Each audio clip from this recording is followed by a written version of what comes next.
Hello and welcome back, viewers of Afric Media. It's a pleasure knowing you watching us at this moment. Thank you for always staying with us. We're here today, of course, to discuss on the Pan-African debates, the issues and events regarding Cameroon's October 12th presidential elections as vote counting is underway. Anxiety is high and the atmosphere remains very much uncertain as Cameroonians await the outcome of the elections. Issa Chiroma President Paul Biya, and other candidates who participated in the elections, of course, are still waiting to know their positions when the Constitutional Council declares who definitely is going to be the winner. We shall be discussing this topic on the program today, the Pan-African debate, and we shall be expecting to hear from you, those of you watching us. If you're watching us via Facebook, leave us a comment. We shall read them here, and we shall give you time equally during the program to call us directly and share with us your opinions. And right here in the studio with us, we have this day Mr. Ndium Emmanuel. He's a civil society activist. Mr. Ndium, it's a pleasure having you on the Pan-African debate this afternoon. Thanks for joining us. Yes, thank you very much, Iben Luis. It's a pleasure once more to be here on the Pan-African debate. You permit me to start the program by greeting the following people. I want to greet Joshua Osi. I want to greet Cabra Libi. I want to greet Bello Buba Magari. I want to greet Tomaino Ndamdoya. I want to greet Matumba. I want to greet Kwemo and the others who participated in the election as opposition leaders, and to say shame on them, a very big shame, total shame on you people for failing Cameroonians once more. And that if I'm greeting you today, I'm greeting you to tell you that Cameroonians in their vast majority are actually disappointed in your egoism. They are disappointed in your selfishness. They are disappointed in your alliance with the ruling party, because failing to join a coalition and to rally behind one person was a coalition, an alliance with the party in power in disguise, and no other explanation can bail you out of this. So once more, shame to those people that I've just cited here. Big shame. And of course, I think they have their obvious reasons, which we will definitely find out at the end of the day. As fingers are crossed, we await the outcome of the elections. Mr. Firevis, it's a pleasure having you. You are a political analyst. Thank you for being part of the program this afternoon. Well, it's my pleasure. I'm working present here after several months of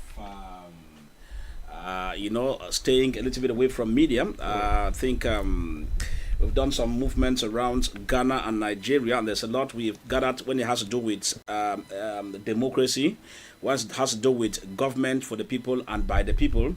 We've been able to get a lot of experience when it has to do with what we call political accountability, and so which most of those aspects to a greater extent are far-fetched from the Cameroon society. That's said and done. Special greetings to Professor Maurice Kamto, as well as special greetings to Issa CAMEROON, and a host of others. I call it Barrister Keremuna.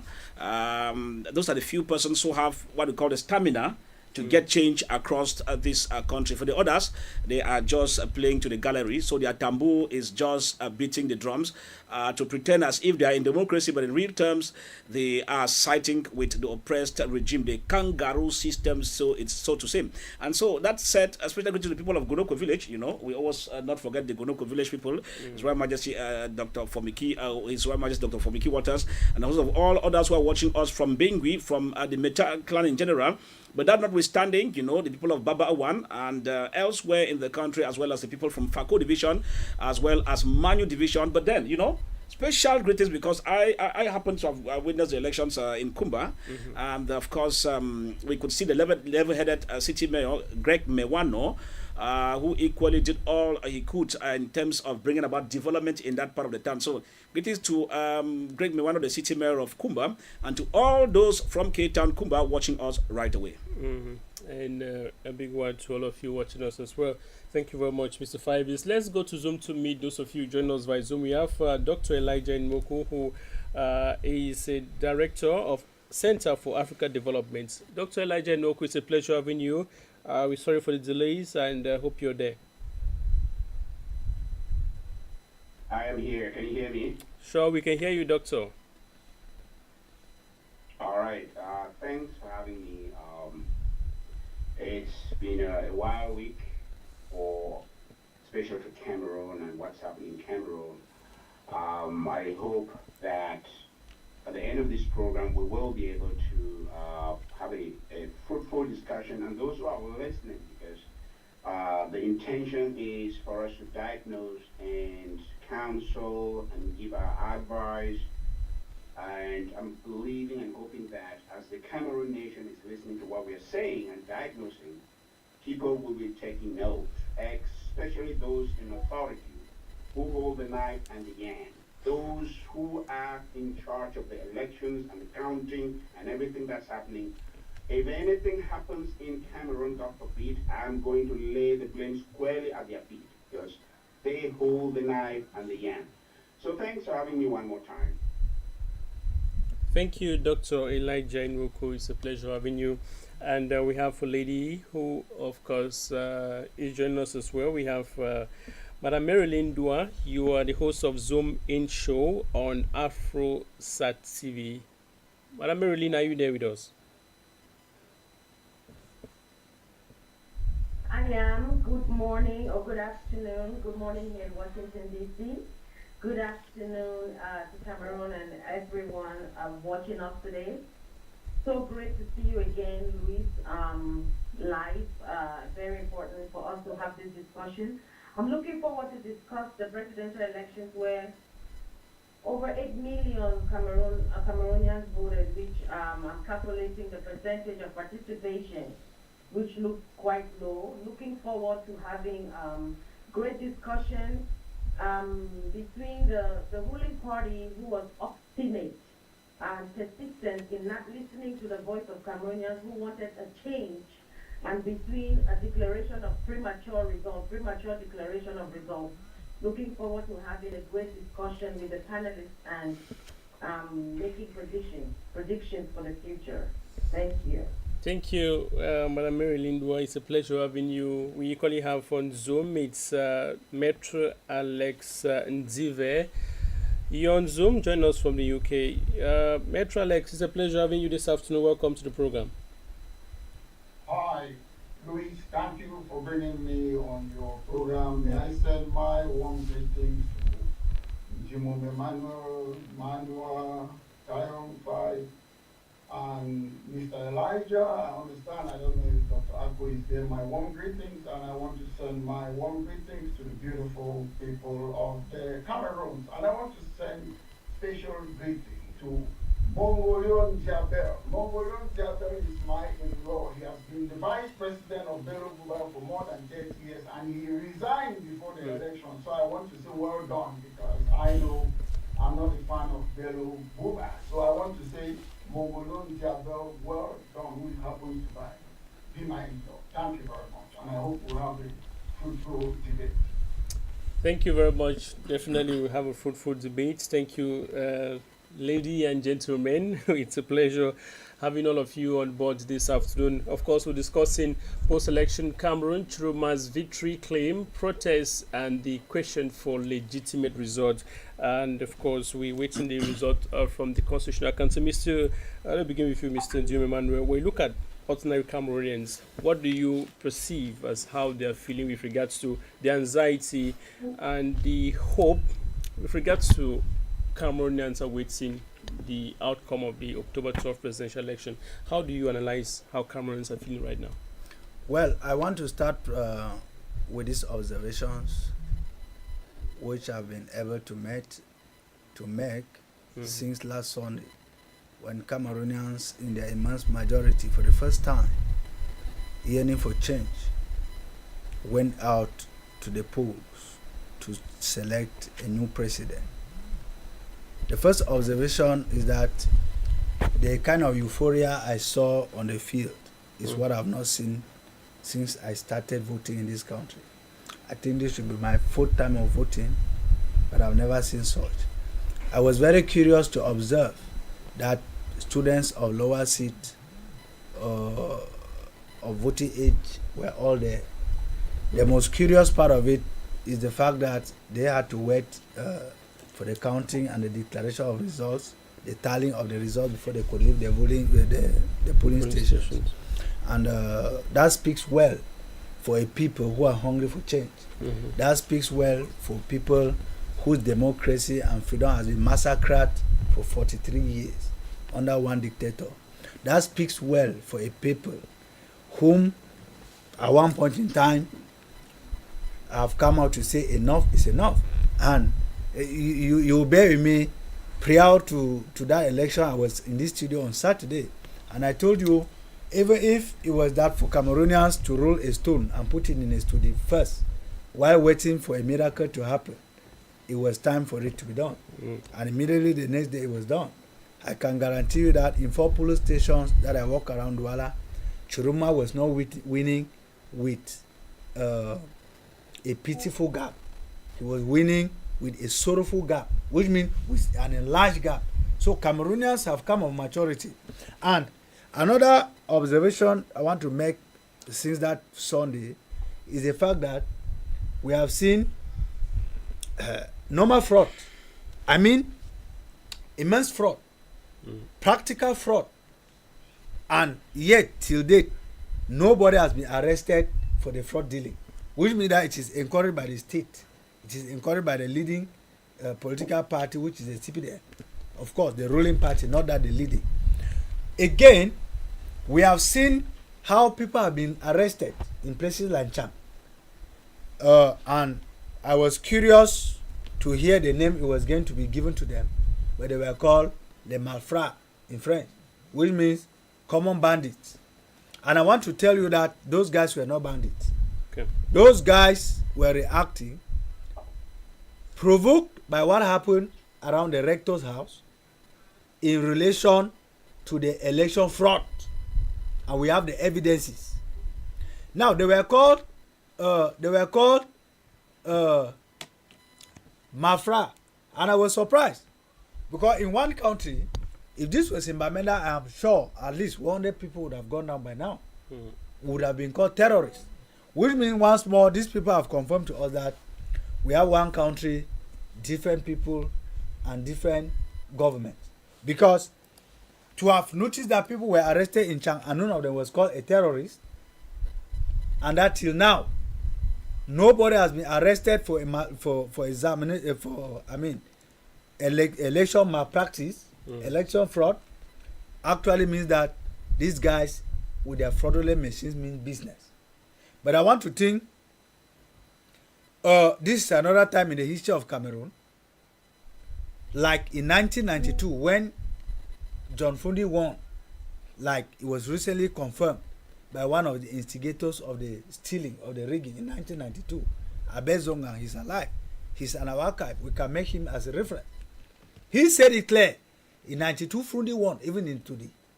Just like today, we are having results that even in Vomeka, Paul Biya lost. But then, since they have their rigging machine very vibrant, very up and kicking, well oiled for the process, what do we say? So I'm thinking summarily that this is a time for Cameroonians to put up their thinking caps. The time for intimidation is gone. Okay. The soul of Cameroon went out sovereignly and massively to choose a new leader because they are fed up with bad routes, corruption, embezzlement, intimidation, no freedom of speech for 43 years. And I don't see a reason why some particular individuals should decide to plunge the country into abyss. All right. I am saying that before you take the microphone. If there is anything that is going to go wrong with Cameroon, the person who should be held responsible should be the person who is responsible for rigging the elections and not Cameroonians who are very peace-loving and law-abiding citizens. All right. Thank you very much, Mr. Jim Emmanuel. I will still have to get to you, Mr. Fives, who you were on the ground, you participating in the elections. You said you were in Kumba, the southwest region. Since October 12th till now, I would like to find out from you what is your observation with regards to Cameroonians' held in anxiety, and what do you observe as the feeling of Cameroonians right now? I will tell you, first in Kumba, I think is one of the areas that the elections, I mean Kumba in general, the main town, is one of the areas where the elections, I would say, when I say went hitch-free means there were no major issues as opposed to what we find in the other areas. But probably out of main town in Kumba, that's where we could be having problems of numbers seemingly getting skyrocketing than its initial voters, so to say. Now, for Cameroonians in general, I will tell you that there is a lot of the first thing I realized perusing the elections in the different parts of the country is the fact that the people first shows that they are tired. They have been seeing one person over and over, and the productivity of that individual is experiencing what we call diminishing returns. For those who have done economics, they understand what called by diminishing returns.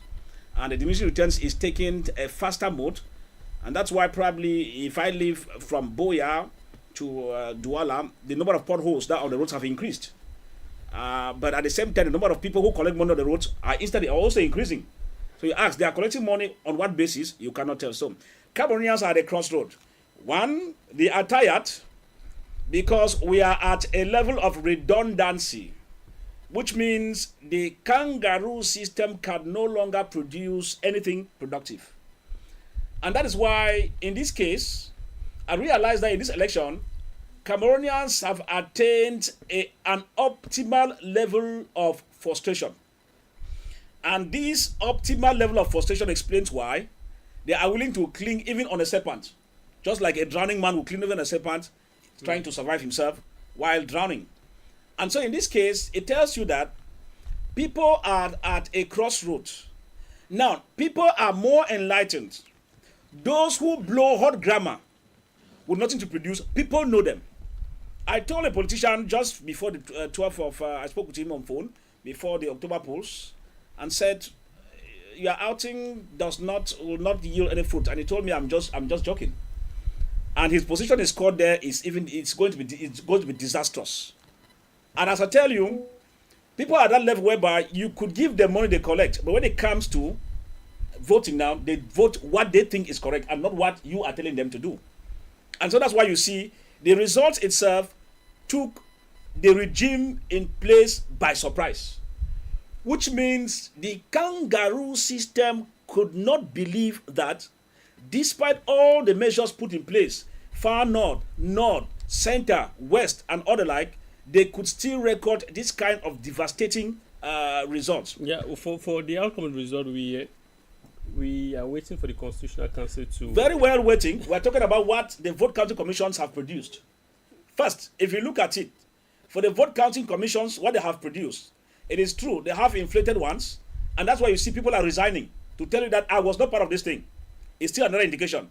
We've had officials who worked in polling stations that have come out to clear their mind and their consciences. That their conscience is pricking them that what they did was wrong, and so this is where they stand.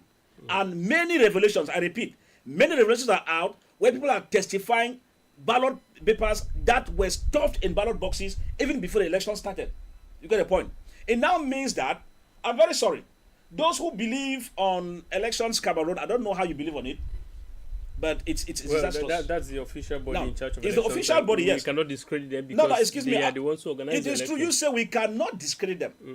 But I will discredit them until I hear that they have arrested all those who worked on their behalf in those police stations who were caught red-handed rigging elections. If these persons, as of now, are already in Kondenge, I will know that their hands are clean. But the fact that since October 12 till today, none of them have been remanded in custody, it means that the game plan is done between the system, Kangaroo plus Elekam. Elekam, if you want to wash your hands like Pontius Pilate, let's hear all those litigations with some of those officials that were wearing Elekam uniforms or whatever, or the ox purple or whatever what they were wearing to identify themselves. That if these persons are currently in custody, I will visit them one-on-one and to be sure that they are there till justice is done. But for now, the worrying aspect is that Elekam, after the elections told us from the officials of Elekam, top officials said they have done their job. You cannot tell me you have finished your job when some of your officials have misbehaved in polling stations and you have not brought them to book. Yeah, so Which job? we're expecting that petitions which are filed should equally contain some of these Chairman. aspects, and we're expecting Chairman. that after this it's looked into, Luis, they could definitely be brought to book. It will be an inappropriate action if they are waiting for litigations. Because if you have video footages, there's one who was slapped brutally until I even felt pity for the guy. When they counted that day, they were the ones thumb printing on those papers. Now, if that guy was even slapped, there's another one who was caught in the far north region who talked about 30 million given and all the like. These things are on video. Now, what being evidence? on video, Cameroon being a state of law, we It's cannot in a just move state to of the law. arrest That's them why we say without- that. But do you know that in Cameroon, if you are accused of a crime, if you are accused of committing a crime, you are remanded in custody Before investigation. for you now to prove your innocence. So what is wrong in picking these guys up? We have seen this video concerning you. You are soiling our name, Elekam. All right. This is not what we sent you to do. We are punishing you. But for the fact that Elekam is quiet, and I have not seen any official press release from Elekam to say that we have heard this, we are currently investigating, the person will be brought to book. Listen, Elekam, we are not children any longer. Eh? All right, We are not children any longer. Okay, Mr. Five. Yes, we are not children any longer. Tell them. Thank you very much, Mr. Five. We got to clear. Let's get to talk with you, Dr. Elijah Noku. We very much sorry that we cannot get your video footages live because of some issues here. We shall be getting you by audio. We hope you understand that. Dr. Elijah Noku, in 2018, we saw Maurice Kamto auto declared himself winner after the presidential polls, and in 2025, Issa Chiroma, who was then Minister of Communication, after the October 12 elections, declared himself winner of the polls. Now, when you look at all of these scenarios, do you think Issa Chiroma went the wrong way, just like Maurice Kamto did in 2018? So what's your question then? Now, I leave it to you to choose to let me know what you analyze with regards to his outing. Do you think it's different? Yeah. Ladies and gentlemen in the studio, I know that we are trying to skirt around because of the political situation in the country. Mm-hmm. But it is very, very important that Cameroon is at a very, very crucial stage. That whatever we do, whatever we say, whatever advice we give, it's going to help or destroy what's going on in Cameroon. The international community is watching. Everybody else is watching. International organizations are watching. The Bretton Woods institutions are watching. Boards of associations that are expecting to deliberate on what they want to do in terms of business are watching. So what we are saying here will count, because right now, no international organization trusts credibility of the elections in Cameroon. They are looking at journalists. They are looking at panelists. Now, they are free thinkers. Dr. Elijah, the African Union declared the election as largely peaceful, of course, calm, and nothing major issues were raised, according to the observations following the arresting preliminary declarations after the votes. Let's make a difference between peaceful elections and peaceful results. I mean, authentic results. Those are two different things. The elections in Cameroon were peaceful in terms of, no violence when they were prior to the voting. But we are talking about the credibility of the institutions that are handling the results of the elections. As I speak to you now, this is not results from police stations. I have the results from elections counting, the National Vote Counting Commission. And it says for the Northwest region, it says Momo Division, 21,303 for Paul Deere and 738 for Issa Chiroma. Do you believe even the fool of all fools would think that these results are credible? When there is evidence of videos, we are not talking about pictures, videos of live results that were coming in from these regions. We have Mezam here, 15,885 for Paul Deere and 6,447 for Issa Chiroma. Do you believe these results? We are talking about results from the Vote Counting Commission. So which means that the results that are arriving from the Vote Counting Commission are results that have been doctored before they arrive to them. So whatever they are trying to add together or collect together and announce are fake results that have been doctored from the area. You see, Menchum, 5,517 for Paul Biya, 1,972 for TCHROMA. Dunga Manchum, 29,219 for Paul Biya and 4,806 for TCHROMA. Bui Division, 13,923 for Paul Biya and 320 for TCHROMA. This is the charade that we have in Cameroon called Election Cameroon. This is the misnomer that we have in Cameroon. That's why I'm saying that the credibility of Cameroon is at stake here. And the international community and the whole world is looking. That when you produce such fake results that do not reflect what happened on the ground, because this perceived verbal that we are talking about, every political party has a true copy of what happened at the polling station. When this does not match what we are having at the Election Council Commission, this is what Cameroon is going to suffer for. Now, let's first of all leave the issue of what happened after the results are going to announce, whether violence and so on, which we are not praying for. We want peace in the country. But when you produce such fake results, when the Election Council Committee and the Constitutional Council is going to take 3 weeks, Cameroon is one of the rare countries in the world where it's going to take 3 weeks, a country that has 30,000 polling stations, about 182 subdivisions, and in every subdivision you have villages, and in that village you have polling stations. One village, one polling station. Then it's going to take 3 weeks to get those results of 182 subdivisions to be counted. So Cameroon is made of imbeciles. We don't have computers, we don't have calculators, we don't have people. This is the worst election ever. Even in a communist country like North Korea, that results of the elections are state managed. They at least respect, they coerce the people to vote for a political party, but at least respect what people voted for. But in Cameroon, it doesn't matter what you vote for. You are going to be dictated who wins. This is a charade that we call elections in Cameroon, and Cameroon is going to suffer the consequences. I am not talking about any violence. I'm not talking about any war. I'm not talking about that one. Is for Cameroonians to decide what they want to do with their country. I am just talking about what Cameroon is going to suffer, because the institutions that are supposed to be holding or organized elections are not credible. The threats that are coming from the government bench, threatening those who are even talking about fairness in the country.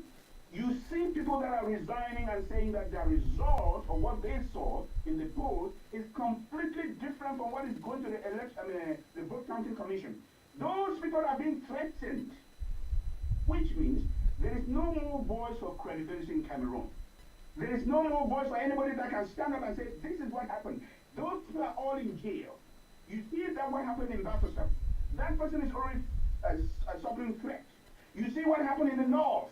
A CPDM, a Lacan body representative, saying that he is very, very worried about what he saw after the election. You saw what happened in Boyo, in Com, that a CPDM representative said his conscience are worrying him because of what he is saying. You see people widespread all across the country, people of integrity, when they come out and denounce the vote rigging that's happening in Cameroon, their lives are being threatened. That is the danger that Cameroon is facing as the international community. What is the purpose of going to borrow about 6 billion francs, organize a charade called an election, when we already know who is going to win? What is the purpose of that? You're plunging the country into debt just to make sure that you are giving a semblance of elections to the world, but you already know who is going to win. That is the danger that we face in Cameroon. Cameroon is going to suffer out of this. We already know all this discussion here about what's going to happen after the election. They stole the election of John Frongi. They stole the one of Kamsu. Now they are stealing the one of Chiroma. You're asking me, what happened after that? The same thing is going to happen. And Cameroonians, a couple of them are going to enter into their beer parlors and say, on God, take command. They'll continue to drink their beer and nothing is going to happen in this nation. I hope, we are praying, that the northern region and the rest of the country does not turn into another northwest and southwest. Because If it happens again, we are going to lay the blame squarely at the feet of the government and those in power, because they have the knife and the yak to organize free and fair elections. They have chosen to do it the other way. That is the consequences that we are going to face. Because Chiroma has no other, avenue than to preempt. This is a preemptive strike. They're asking, a lot of people are saying, oh, why did he declare himself preemptively? No. There's a difference between announcing results and saying that you're leading in the polls. It happens everywhere in the world. You can look at the polls and say, based on the results that we have, we are leading. We think we are in the leadership. But because of Cameroon being a draconian regime that thinks that anybody that announces anything different from what they are going to doctor and present is committing a crime. It is not a crime to see what is happening, see the results that are coming in, and say you are leading. You are leading in the polls. It happens everywhere in the world, except in Cameroon where that is criminalized. So again, I do not see anything wrong with what Chiroma did. I did not see anything wrong with what Kanto did. Neither did I see anything wrong with what John Foley did. Because in a country where, the rules are supposed to be respected, there is nothing wrong in seeing the polls. They have the result. They have the process they vote. This is a preemptive strike because Cameroon government being what it is, what is going to finally arrive at the vote counting commission will be completely different from what happened in the polls. So again, I don't see anything wrong with either John Frundi or Council or Chiroma announcing that they are leading. So that is my stand. Well, thank you very much, Dr. Elijah Inoku. Look at the legal implications just very shortly. And of course, we believe that such declaration is referred to as treason. That, of course, what the law says. But then we shall come to the legal implications of that. Now, let me talk with you, Madame Dua, Marilyn Dua. Dr. Elijah Inoku has an issue with the level of participation of the outcome of the votes in the Northwest region. But we understand that the Northwest region had more than 1 million eligible voters. Are you surprised with the outcome of the results in the Northwest region when you look at, when you listen to Dr. Elijah from his standpoint? So, Luis, I want to say that the results from I don't have any official information. We have the information from the electoral committee. I cannot speak. I don't have he's raised certain issues about videos. I don't have them.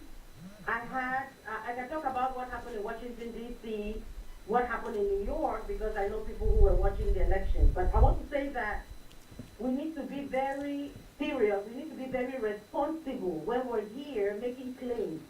Because especially within the Anglophone community, we are very used to intellectuals deceiving the people. We have a responsibility to be honest and to be truthful. I want to come to the participation of the elections. We have about 8 million people who voted in about a population of about 29 million, bringing us to a 28% participation in the elections, which is about 1/4. It's about 1/4 of Cameroonians participated in the elections, which is a very low number. Of course, we want to remove the voting population, the voting age, and all of that. And we know who is to blame for low participation. We had the people who called for shutdown in the Northwest and Southwest regions. They called for shutdown, so people to voter intimidation, who are now claiming that they won massively. People who knew that they would win massively, yet they engaged in voter intimidation, preventing people from going to vote, resulting in a low participation in the elections. I also want to let Cameroonians know that we have public campaign financing. So all opposition parties receive millions of francs CFA from the people, taxpayers. They got money and they have nobody to blame. I have Dr. Elijah making claims that he cannot back up, claims that are logistically impossible, to say that it's one polling station per village, which I beg to disagree, because I spoke in details with people in Bamenda, some of the villages in Bamenda and Camden and those places where there are multiple polling stations in the larger villages. When you come on TV as an intellectual and make such claims that you cannot back and deceive the population and incite people, leading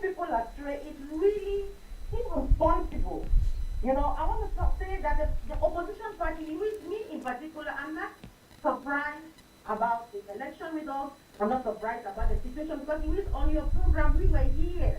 The Cameroon opposition, they are lazy. They don't have any groundwork. They don't want to do the work. They don't want to go into the trenches, and they want to fly over and gain power. It's not going to happen. You know, it's not going to happen. You have people receive money. They have to train poll workers. We told the opposition party free of charge.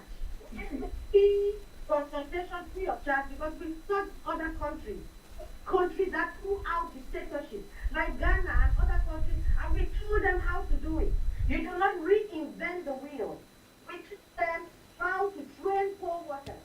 Dr. Let's say that they have the official report from the polling station. It's not correct. A lot of these polling stations have been representation from these political parties right here in Washington, D.C., in New York.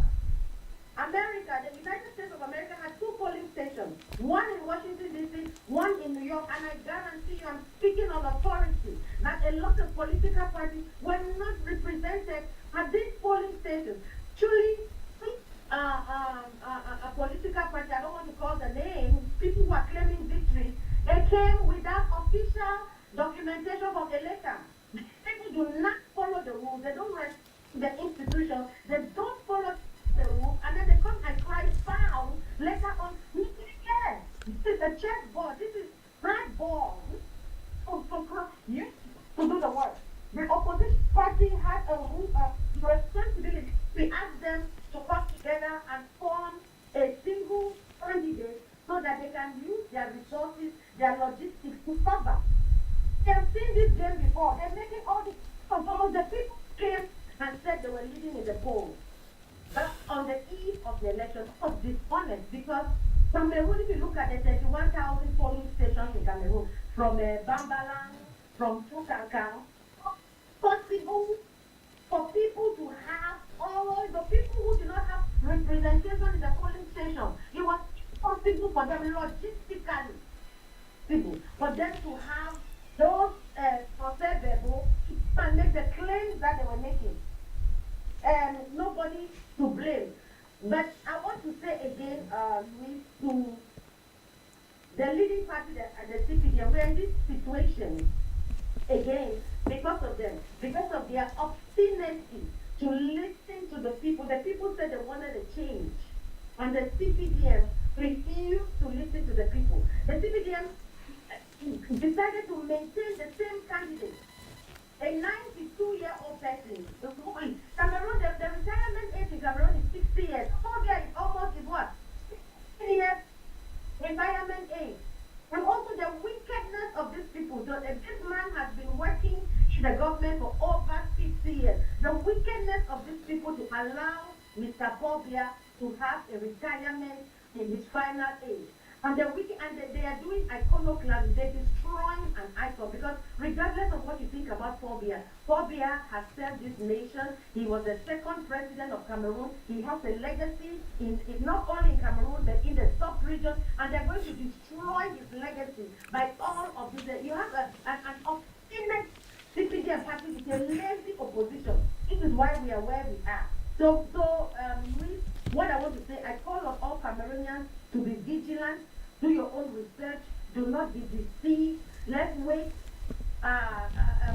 If people who have, like you said, the government, they have way avenue to bring your claims. As Dr. Elijah is saying, if he has the video that is showing the counts are different, they have an avenue. They should bring it. This time, Mr. Kamto did not have his process vote because we know for a fact that Mr. Kamto, despite the millions of francs CFA, Mr. Kamto was the political candidate in the history of Cameroon with the most amount of money. He had over 500 million francs CFA. However, he was unable to hire poll workers and train them and make them to be available. He did not have his process vote and he lost his at the constitutional council. He has nobody to blame but himself. To be the president of Cameroon is serious business. You need to be due diligent. There's no shortcut. No matter how you cry on social media, it's not going to work. And that's why the international body is sitting quiet and watching. Because it's not only on the ruling party to make sure that the elections are. It's a game. It's again, you need to come up with your best shot, and the opposition party right now is failing. No matter how much noise they make on social media, it's not going to work. Thank you. Thank you, Madam Marilyn Dua. We got your points clearly. Thank you very much for that. We'll talk with you, Metro Alex Ndive. 2 days after the October 12th vote, just to emphasize that the Northwest and Southwest regions had about 1 million voters. Just to correct what we earlier highlighted about Northwest having 1 million, we're talking about the Northwest and Southwest regions having about 1 million eligible voters. Now, Metro Alex Ndive, 2 days after the October 12 presidential elections, TCHROMA'VICTORY prematurely declared himself a winner, and we understand that it's against Dr. Elijah on his part says he finds no problem with this, but we understand that legally it has some implications. Now, like a legal expert, Dr. Metro Alex Ndive, what do you think are the legal implications of TCHROMA'VICTORY prematurely declaring himself 2 days after the vote as possibly the winner, calling on Mr. Biya to concede? Well, I must start by saying that Marilyn, she's lucky that she's not beside me. I would have given her a citizen arrest for what she's saying, because she said the opposition, they are not responsible or whatever. I'm an opposition. I was opposition under the one-party system before even they started when I was a boy. Yeah, let's just emphasize Metro Alex Ndive, let's emphasize that she has equally a right to opinion, so there's no need for an arrest. I will tell you, I'm not here to speak about opinion. I will give you facts. I don't dwell with opinion. If I give you opinion, I will tell you I'm here to state the facts. I will tell you what Amnesty International says, which are objective evidence. I will tell you what Freedom House says, which are objective evidence. I will tell you what the U.S. State Department says about Cameroon, which are objective evidence. All right, Matt. Tell us about the legal implications of. I will start first by saying that in Cameroon, I've heard you say if you auto-declare yourself is treason. No. Treason is something like about you are trying to maybe to overthrow a government or something. That's treason. The electoral code makes it clear that it's a criminal offense and either they fine you or imprisonment. That's not a treason. That's what the law says. It is very, very clear. The electoral code and the penal code. So it is not treason. You can declare yourself. I stand shoulder to shoulder with what Elijah says. If I'm going even to vote in any democracy, their opinion poll, they can interview me and ask me, are you going to win? I say, I'm confident that I'm going to win. We are leading in the poll and I'm a winner. You can make that statement. It has nothing to do. You don't need to wait for official results. All over, in all democracy, like in the UK, when we have a general election, immediately they close the poll. BBC said, this person have won. Sky News said this. CNN said, they announce it immediately. But yes, the election, they wait for the official one, but they announce it because the way you count election in this country, I'll be there. During election, they can ask me, I belong to a political party, you can bring your family, your wife, your kids. You sit there. As they are counting it, you have your own paper too, your counting box A, so that you get the result anyway. That's free and fair election. You don't wait and say a constitutional or is it council or electors to come and do what? I want to tell you what international bodies they say about Cameroon and how elections are rigged. It is there, it's set by U.S. State Department, Freedom House or what. Elections are won in the Cameroon before the day of the election. Because why? I'm not making it up. They say what? Partisan electoral body, Eleka. The government appoints those people, they are citizen militants. I have my own people there that I'm related to them. They are there, I know them. They are there. You have the Constitutional Council, the president, he made it clear, is the citizen militant. Elections are won before the polling day in the Cameroon. The institution, they frame it in a way that nobody can win. The CNU political party, you call it CPDM, they just change their name.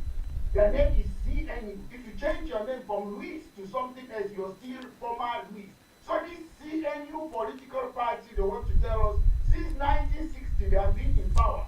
One person, they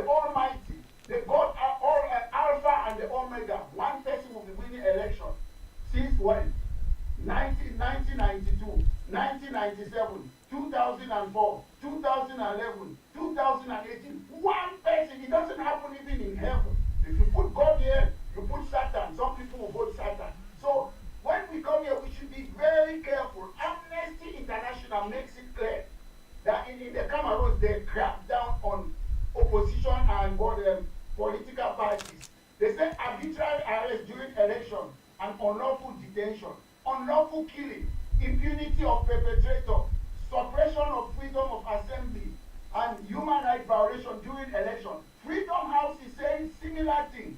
Partisan election board, that's ELECA. Lack of impartial judiciary, that's Freedom House. Freedom House, the first president of it was Eleanor Roosevelt. It was created in 1941. Those are credible bodies. They say the judiciary is impartial. They manipulate electoral laws. That's what. You change the legislative election to next year. It's Freedom House saying, not me. The use of state resources, CRTV, they use state resources, use money. They don't distinguish between the government and CPDM political parties. This is Freedom House. U.S. State Department reports that there's oppressed opposition. They don't have independent judiciary. So elections are won in the Cameroon before the polling day. You go to BBC. BBC says widespread irregularity, exclusion of opposition. You go again, other newspaper in European countries, multiple voting. People, they prevent other people not to vote. You go again, you have the Guardian newspaper, Reuters, they say what? Allegation fraud, marked by fraud.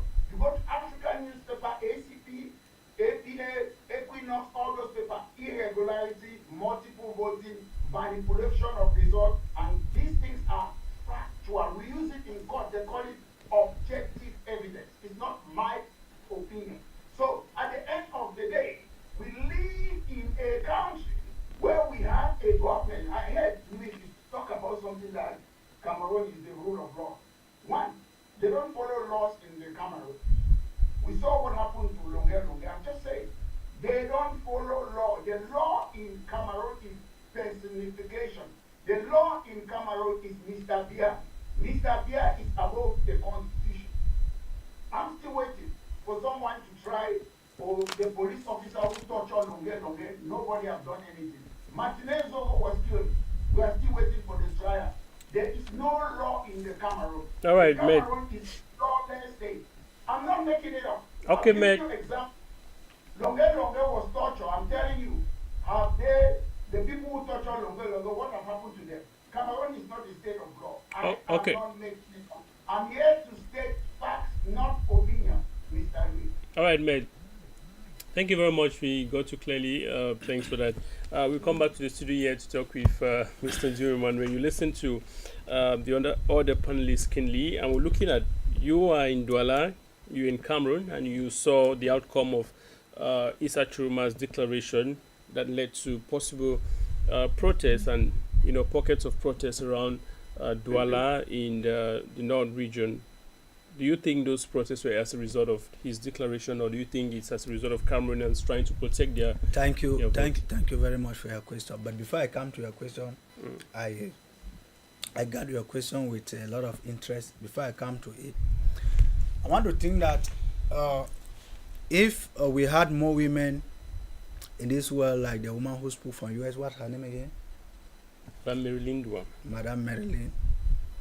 The world would have been marked by chaos everywhere.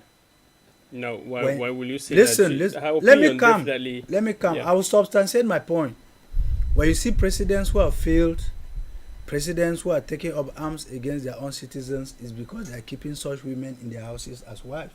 No. Let's focus on what. I will be frank. Let's focus on what is at stake here, which has to do with. Listen, she said a lot of things that are not founded. She said a lot of things that I can never permit them to go. Now let's focus on what she said. When she says the aspect of people come on air, not be included, please. Please, when she says people come on air to fabricate things and say them, I think you are the one misleading our viewers here, and I say it with all authority, madam. You are in US. US is enjoying a degree of democracy because the men and women of US stood for the truth. They rose up and they built a nation. And that nation is protected by a constitution and its institutions, which has all failed in your nation. Had it been, it has not failed, maybe you would have been back in Cameroon thriving well. I have to tell you this before I advance. In Ginicom, where I happen to have come from, not, if you ask me, the total population of Ginicom, as I sit here now, she wanted us to talk about facts. I am citing my place so that she should cite her place and tell me how many people came and voted there. We had 2,000 400 and something voters in Ginicom. And I want the world to have it in record that voting never took place in Ginicom. But CPDM won in Ginicom. Bello, that has been deserted for 9 years, CPDM won there. What a sad continent that they call Cameroon. She equally talked about representation. Let me tell you, where I voted, and it happened that I and Dr. Ako, John Ako, visited about 4 polling stations. We were not there to represent any party, but we participated in the vote counting exercise, and we left with the votes in our phones, knowing fully well who won. And there is no debate that Chiroma was winning. Like I said, it was not a pitiful winning. It was a sorrowful winning because the gap was so much. Let's be sincere when we love our country. You know, CPDM in disguise, they stay wherever they are and the mentality remains the same. Now, coming back to your question, but I must agree with her on one thing, the lazy opposition, who are today pretending and coming up that let's defend Chiroma's vote. Where were you people when we were calling all of you to put hands together and go as a block so that together we are stronger than an individual? Coming back to your question, you are asking my observation in Douala and whether people are feeling frustrated or the protest as anyhow legitimate, right? Mm-hmm. Whether it's as a result of what the declaration of Issa Chiroma. No, it is not as a result of it. I'm telling you that it is for the first time in history that Cameroonians came out in the immense majority. Even men in uniform came out. And I cannot unveil to you what most of them see backstage. So, it is clear that after all this debate, Yaoundé might go ahead and do what they will do. But as a citizen who has only one nation, some people can hide in US and gibberish whatsoever they want to gibberish. I have just one nation. I have not yet made up my mind to leave Cameroon. But I've had all the opportunity to leave Cameroon, you are aware. But I say no, I will stay here. If I'm leaving Cameroon, I'm waiting for a tour to come back, not to go and suffer in a white man's country. I am saying it because we have seen in Northwest, it started by the arrest of one person. It started by one bullet, killing down one person. That one person, everybody thought the power of gun was supreme. Because they said some people declared themselves Ambazonian. Like somebody said here that some people deterred others from coming out to vote. Now that people in Douala, Yaoundé, no, even in Vomeka, did not stop others from voting and they came out and voted massively. What is happening with those votes? What is happening with them? If you want to base your argument on Norway and Southwest, Batibo, how many people are in Batibo? The total population of Batibo. A conflict-heated area that people have disappeared all. A bed been deserted for 9 years. In Ginicom that for 1 month, even my grandmother, every day that I call, we are indoors. All their farms, wheat has overtaken the growth of the plants. Somebody is telling me that 2,400 people voted in Ginicom. Proof.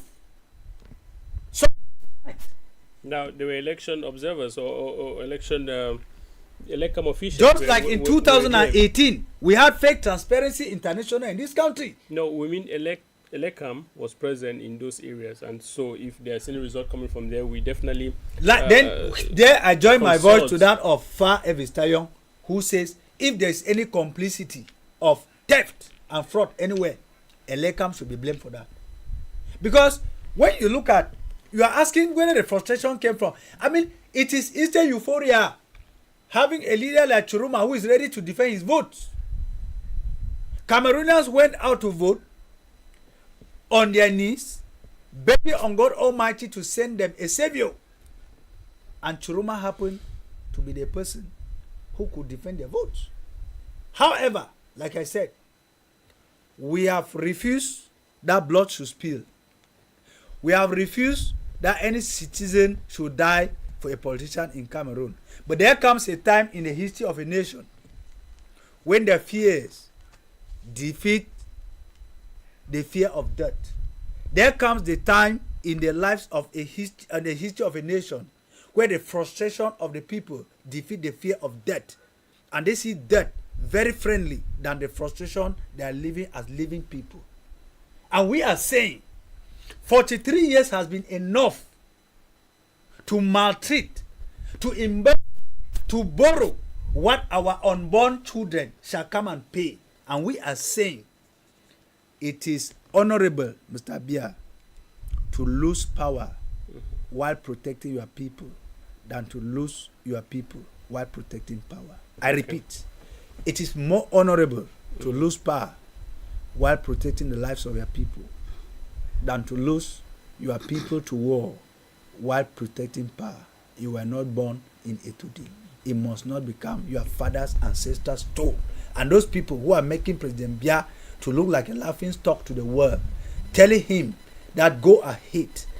Take this message once more before you take the microphone. The military, you took an oath to defend the nation. The loyalty is to defend the green, red, and yellow. You did not take an oath to defend any individual. This is time to defend fatherland and to defend its sovereign people. Okay. Thank you, Mr. Njumi Manuel. And Madam Marilyn, she wants to respond. I definitely think I should just get to you when it's your turn, because I know if I leave you to respond, Mr. Njumi will want to probably respond as well. So please, could you just permit, let me get the opinion of Mr. Farr. I'll definitely come back to you. Mr. Farr, I was looking at protests after the presidential elections of October 12th. We saw Cameroonians in the streets, pockets of protests here and there, and many believe it was as a result of the declaration of TCHROMA'VICTORY, who claimed he had won the elections. In your context and in your observation, do you think Cameroonians actually realized that they need to protect their votes, or do you think it was an incitement from someone or from the declaration of TCHROMA? I want to say clean and clear that the move for people to protest is not because they were sent by somebody. It's because they think that is their fundamental right to protest what they think is a slap on their face. Unfortunately, most of the times the regime will conclude as if people have been sent to do that. No. You remember 2018, when there was mass protests that was carried out by CRM, Professor Maurice Kamto, when he was revindicating, claiming for the election that was stolen. People went on the streets. And you realize that there were major things we're talking about. No to corruption, no to the war in the Northwest, Southwest region and all the like, but people were arrested. And the interpretation that came from the government bench was that those people were sent by Professor Maurice Kamto. Now, it means that we are in a regime whereby they don't think that people can reason on their own. They think that people must reason based on the reasoning of others. It doesn't work like that. Things have changed. Now, you look at it critically. People are going out. Every action is caused by a reaction, and vice versa. An action is the same thing that we talk about the war in the Northwest, Southwest. If a proper action was put in place to dialogue at the initial stage of the teachers and the lawyers' problems, we would not be where we are today. But because the states refused to put in place appropriate measures of dialogue, the thing went out of control. See where we are today. Now, the same case with this election here. 2025 on board. We realize that because there are indications that things are going wrong somewhere. Now, when you look at what transpired at the Vote Counting Commission in Nchang, the one in Bafang, the one in Bafoussam, it tells you that things will take a different twist. Limbe also suffered a similar fate. And that people were really agitating that some things were not going right quite inside. As I speak now, the National Vote Counting Commission is going on. Everybody just left the hall. Now I'm talking to you now. And after consulting, because the tension is high, and they had to get to consulting before they finally went back in. It is tense as I speak now, because they will be looking at some results. They will be questioning those results, because the PV they have, the information they have, and what they will be getting at the National Accounting Commission will not be tarrying. I come from Momo Division. People should hear very well. And I come from Momo Division. They say the barrister is the barrister will bear me witness. There's no perfect crime. There's an adage that there's no perfect crime. which means no matter how you want to commit a crime, there will be some loopholes that the juries can look in between and know that, no, there is a fault somewhere here. Now, if these results we have supposedly are coming from the Vote Counting Commission as per se, I have not authenticated them, but I say if supposedly they are coming from the Vote Counting Commission from the Northwest, in the different divisional counting commission, it means there's a problem. Why do I say a problem? Let me get to my division, Momo division. If you say Momo division, 21,303 persons voted for President Paul Biya. Then 738 voted for CAMEROON. It means I already have 22,000. It means that in Momo division, we already have 22,000. Listen. I come from Momo division. Who things should just go and undo them? I say I come from Momo division and I live there. I go there 2 times per week even. You cannot come and lie to me when in Fumbot. They're in Limbe.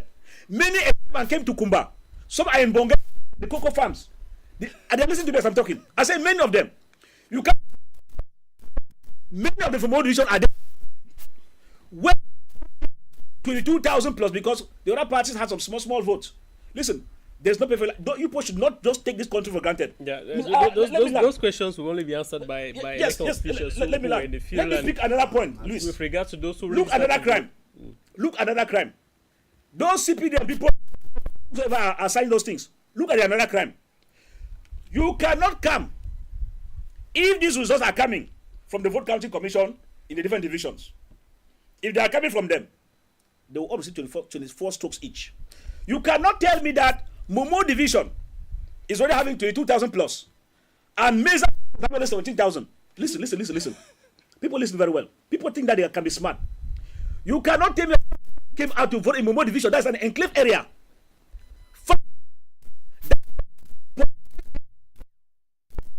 And you tell 17,000 plus.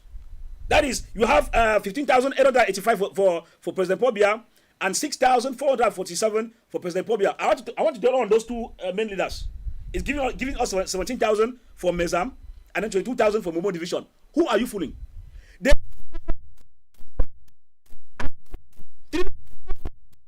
current population of Momo division.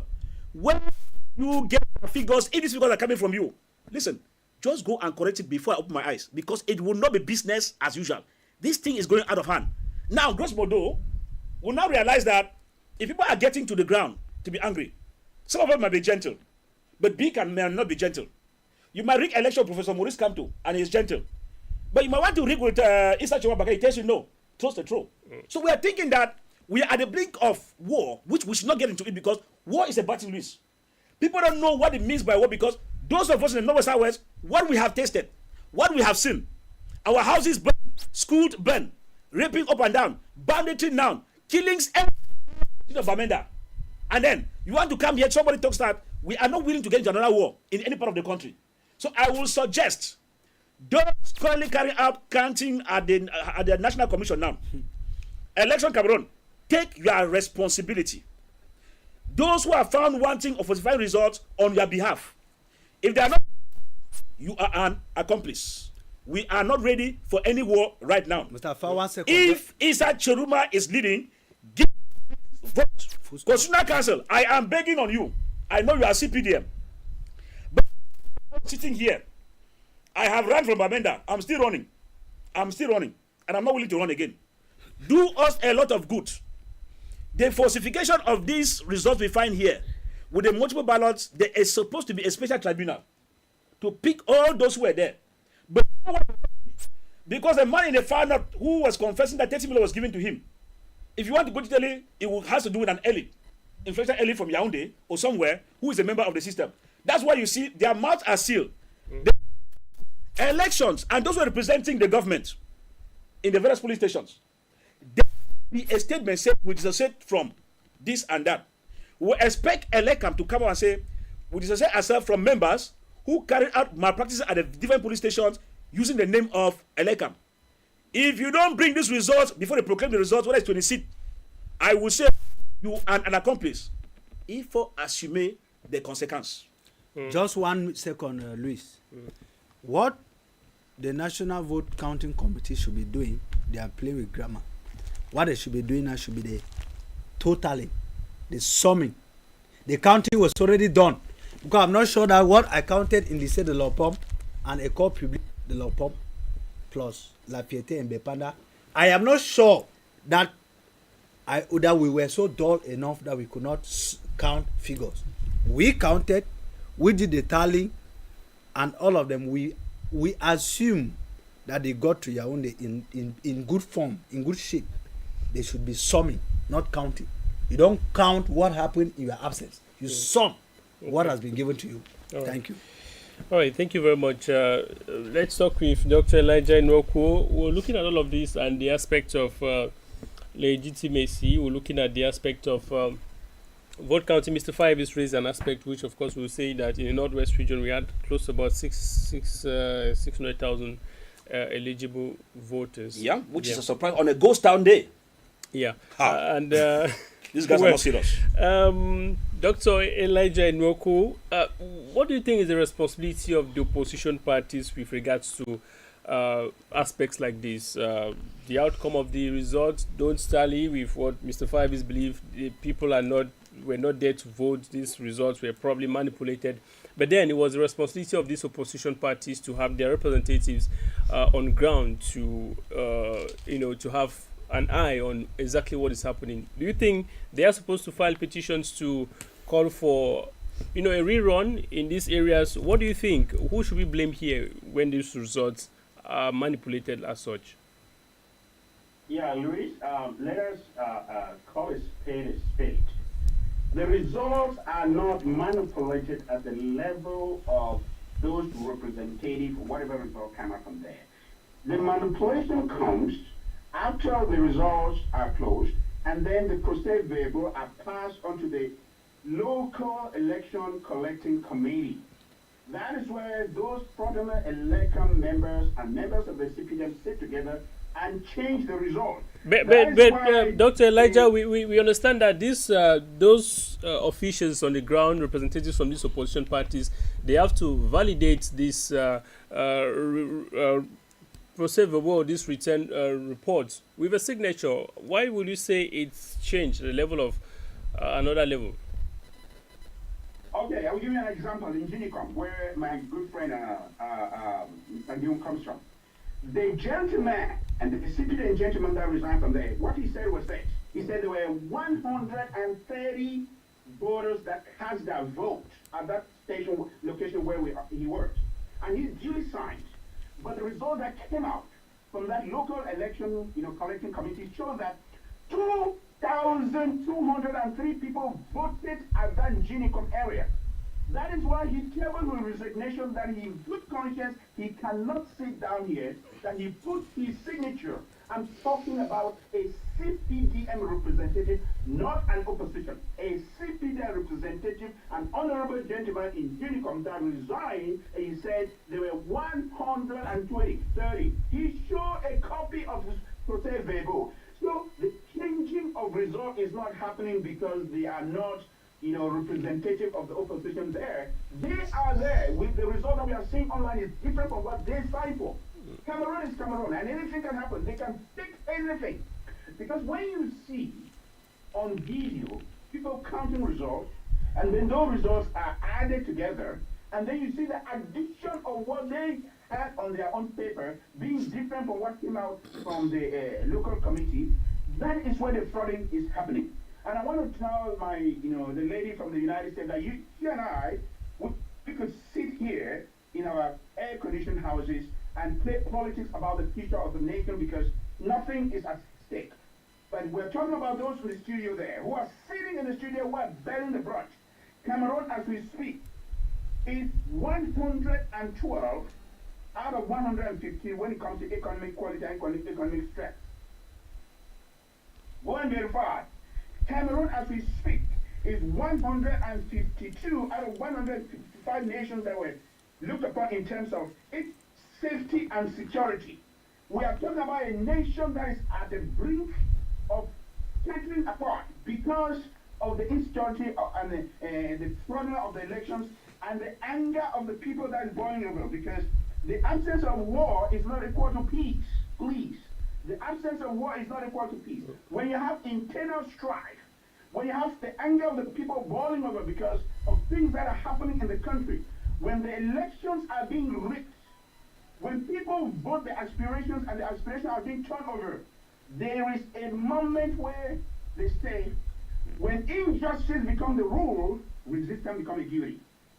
Do you not think that because, Canto was rigged and nothing happened, Dunfrindi election were rigged and nothing happened, now it has come to TCHROMA and nothing is going to happen as well. Please, you're endangering the lives of Cameroonians on the ground because they are the ones that are suffering the pinch of what is going on in the country.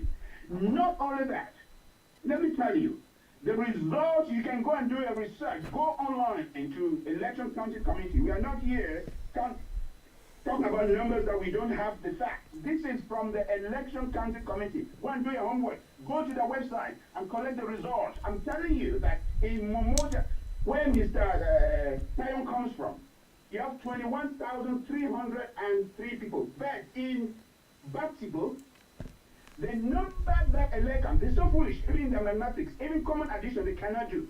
The number that they came out with was more than the number of voters that registered in Batibo. Are you going to tell me that some magic has happened? Now, Doctor, and people now came out, Dr. Elijah, who did not register yeah. and voted? Dr. Elijah, please let me get back to my question. I'm asking, what is the responsibility of the opposition when results are not what was reflected or doesn't reflect what it was on the ground? Now, have we seen opposition protesting or petitioning the outcome of results from those areas? Luis, what are you going to petition? How can somebody become a player and a reader at the same time? You expect him that you go and petition. Okay, let's take history, memory lane. Come to petition that all the polling, the results of voters should be posted at the polling station according to election law. This is election law.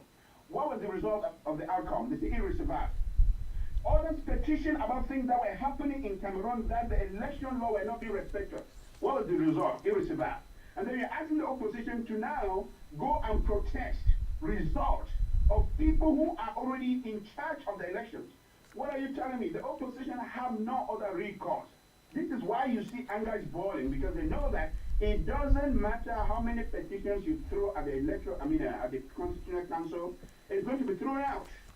All the petitions that have ever come out, apart from a few cancellations that happened, a couple of years ago in Yaoundé and so on, and we know the result of what the election did not finally take place, and simply the member of parliament, councillor, finally took over that council. Apart from that, how many petitions have you ever seen that have gone to the Constitutional Council and people, it has been looked at? In 1992, Alexander Pandamwele declared that his hands were tied. When Kamto's case came about, everything that Kamto petition was irreversible. So we are dealing with a situation where people are frustrated because the election body that is supposed to be free and fair is actually an organ of the government trying to institute the government. Because who are those rigging elections? At the level of the local county committee. It's a LECAM. These are LECAM people that are rigging this election because they're the ones that are supposed to take this election to the National County Committee. They are the ones in conjunction with CPG and people who are in that commission. All right, Doctor. We saw that, no, let me finish my point. We saw that in some voting stations, members of the opposition were thrown out. We saw that in Ngolowa. We saw that in Yaoundé. And it was quite often, and they came out and were protesting that were thrown out of the polling station because the intention was they're trying to do a mathematical calculation where they would snap out the ballot box or change the election in certain places where TCHROMA would have carried out a lot of his percentage would have been so high. They're trying to lower it so that by the time you add everything together, if you look at what's coming from the north region, what a shame that Garwa, Marwa, Ngaundiri, I'm asking this lady that is with us here to go and do her research. Go to the election council committee. The numbers that are coming from the regions are there. Go and see what's coming from Ngaundiri. Go and see what's coming from Marwa. Go and see what's coming from Marwa. That is the bastion. That's the, the strong point of TCHROMA'VICTORY and the rest. And CPDM is winning here. Oh, sometimes they say 50-50 split. These are mathematical fees that have taken the country hostage. I am telling you, like the other gentlemen have said in the studio, anything that happens in Cameroon will be laid at the feet of those in government elections and citizen, not the opposition. The Cameroonians have spoken. Their voices are not being heard. They are being set apart in favor of a 43-year regime and a 92-year-old man telling Cameroonians that all of you are imbeciles, it's only me who can rule this country. That is the message I sent to Cameroon, and they're saying enough is enough. All right. Thank you, Dr. Elijah Nwoko. We got to clearly. Now, back to you, Madam Marilyn Dua.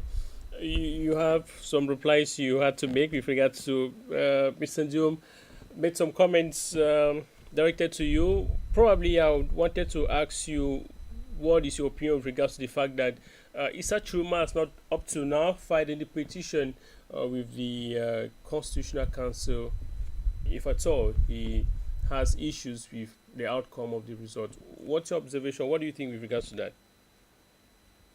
Luis, I think you've joined everybody to gang up against me. No. On this panel. No. I think that you're part of it. I thought you were on my side. Well, no. Yes, Sorry, I just have to moderate. My duty is just to moderate the opinions. I'm not taking sides with anybody. I'm just simply moderating. Sorry. To answer your question, of Yeah. course, Mr. Issa Chiroma will not file any petition because there's really no petition. Mr. Issa Chiroma has the information.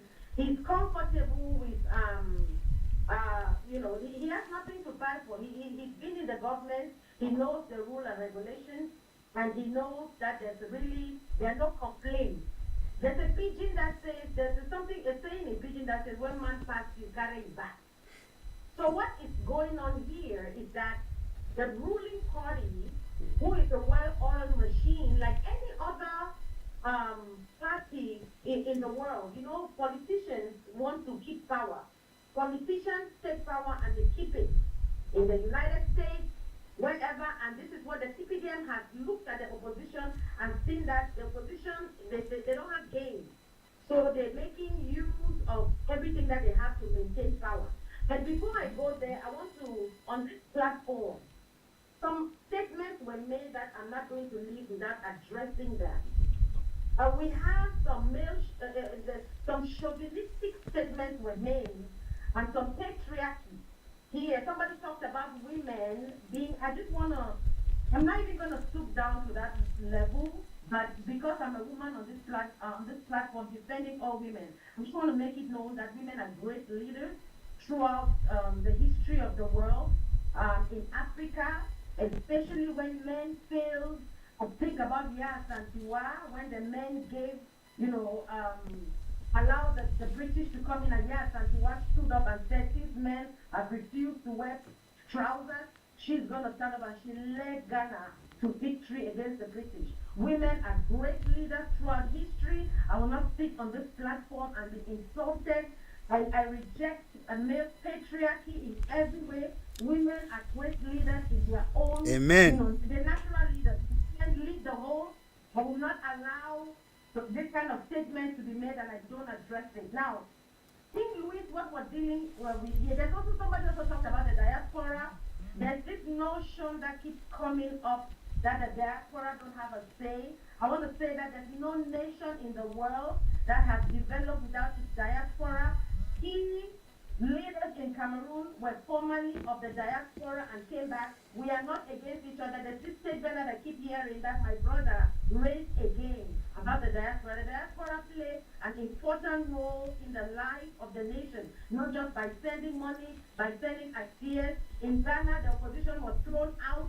The ruling party, Jerry John's ruling party, was thrown out by the diaspora that came back to Ghana and organized and spoke out the ruling party. So this notion and this idea that the diaspora is not infected because they're in the diaspora is a wrong notion, and we need to stop it. We are together. Madam, you got it wrong. The diaspora is supposed to be interested because the diaspora lives in a democracy. Diaspora is supposed to use that democracy that they enjoy and implement that in their country. The diaspora is not supposed to be fomenting fake and fomenting fraud in the country. The diaspora should not be sitting here and gaining from what is happening from the tears of Cameroonians and fomenting fraud in Cameroon. That's what I'm saying. Not that the diaspora should not be involved. The diaspora should be an example, not a bad example that is happening in that country. We have the diaspora here in the West that is sitting here, gaining from the crumbs of those who are suffering back home, and fomenting fake results, and promoting fake results. And they say what they say on not air. that the diaspora should not be involved. That is what we are saying. I wasn't actually referring to you. I was referring to my other brother who was talking about the diaspora. Guillaume Emmanuel. Yeah, but I needed to address that. I appreciate that. Now, Louis, I think what we're dealing with here is a little bit of naivete. There's a little bit of ignorance, there's naivety in the way politics goes about. So, the politics, and like I said, politicians try to hold power, and that is exactly what the CPDM is doing. That's what everybody around the world, that's what the Donald Trump, the Democratic Party, if the CPDM is holding on to power with everything it has, using everything of its disposition. So you can't blame them for that. Who you can blame is that the opposition does not have their in order. Now, I want to That's talk about... false. That's false. Well, Dr. Elijah... Because they are rigging elections. You should speak the truth. The CPDM is not holding to power because the opposition are not able to win. Dr. Elijah... We sit in the diaspora and promote fraud in Cameroon, and we call ourselves diaspora. Dr. Louis, I need to address this, please. Yes, Dr. Louis, I need to address this. Dr. Elijah, I'll come back. I'll come back to you. Let me just leave Madame Marilyn to finish, please. I'll come back to you, Dr. Elijah. Kindly let Madame Marilyn conclude her. Well, Dr. Elijah. Fraud in Cameroon, and we must condemn it. The diaspora started Amazonia that created war for years, killed people, and have nothing to show for it. Madam, if you do not have facts about Cameroon, if you have been out of Cameroon for long, madam, there are issues. No, Luis, I cannot permit that. I cannot. I say I will not. Please, I will not take that. The plan was not started by the regime's You are part of the propagandists who are making this regime believe that they have their tentacles in the diaspora that can defend their wrongdoing. Madam, I come back to my words. I am tempted to believe that they say women gather. You are throwing petrol on something. Let's allow her to go on. Let's allow her to go on. Mr. Joom, please. Let me leave her. Don't come and help people on air. Or you stay far away. No, Mr. Joom. No. She takes. Everybody takes responsibility of what they say. So no, please. She takes responsibility of what she says. The worst moments back here in Cameroon. She cannot sit in her comfort zone and then talk nonsense. Yeah, when people were shot in Bamenda, the first person was not shot by Amazonia. By 2018, nobody knew the name Amber. Yeah, let's get back to this context. We are within the context of the elections. Let's stay within that context. The crisis is something else. Let's stay within the context of the ongoing election process in Cameroon. Please, I would kindly beg on you to permit she should conclude with her assessment, and definitely when it's your turn. No, please. When it's your turn, you're going to address that. Why I get back to you, Madame Marilyn, please kindly. I just want to remind those of you watching us, if you're live, whether on Facebook or watching us back at home, and you're interested in sending us your participation, we're discussing on the Chiroma's claim, we're discussing on the protest, as well as the question of legitimacy. Those are the aspects we're looking at on this program, the Pan-African debate. Send us your calls directly via WhatsApp. The number is on your screen. Call us and we shall get your calls and your opinions. Please, if you call us, be brief and go straight to the points, no insult, and respect everybody's opinion. Madam Marilyn, kindly, let's get back to you to conclude your assessment, probably in just some few seconds. Yes, I'm doing that. And please, I hope everybody can respect the decorum and allow people to speak. So please, as I was going to say, we need to be honest and educate people. We've gone through this path before. You hear my brother said, fake Transparency International. So when things don't go their way, when things do not go their way, it's fake. Or the person is CPDM, you must be on their side, or they try to bully you. But No, you know, madam, we you are need to dishonest, teach madam. You are being our dishonest. people. You think it's interrupting me again? When Transparency International comes and says that the elections took place, then it's Transparency International. I think what is going on here, we are dealing with people who are naive and ignorant on geopolitics, on how politicians do stuff. The PDM, who has been in power for long, they have a well-oiled machine. I don't support the CPDM, but I can appreciate that they have it together. They're together. The CPDM has ground game. Somebody talked about people. CPDM did voter registration. The CPDM did transportation to people to go vote. Why the international community is looking in anything. Claim that they have read other reports. We know people who have read other internal reports of the U.S. government. We know what they are saying. The opposition in Cameroon is a problem, and they need to hold them accountable. And this is what the issue is. I want to call on all Cameroonians. Personally, don't know what people are excited about some candidates, because as far as I'm concerned, they are different sides of the same coin. We want a real leader, people who can inspire us. Now, somebody is saying that I want to remind everybody that there will be no war in Cameroon, and please, Cameroonians, do not allow yourself to be used by power mongers to allow your blood to be used. It will be used in vain. I want to look at Madagascar. The current president of Madagascar was just thrown out. He was brought in by throwing out the former person, and then people had buyer's remorse, and they have also thrown him out. I'm calling on Cameroonians. Do not allow You are just yourself contradicting to be yourself, madam. used by power I'm mongers. not even sure I to get understand into what you power. are saying when you bring in Do the not context of inspire Madagascar. anybody. Mina, this Don't woman, allow yourself you to be don't read.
did not have people at the polling station. Majority of the polling station were not covered. We need to those finances. Is this a wrong concept that we should not All right. of representation?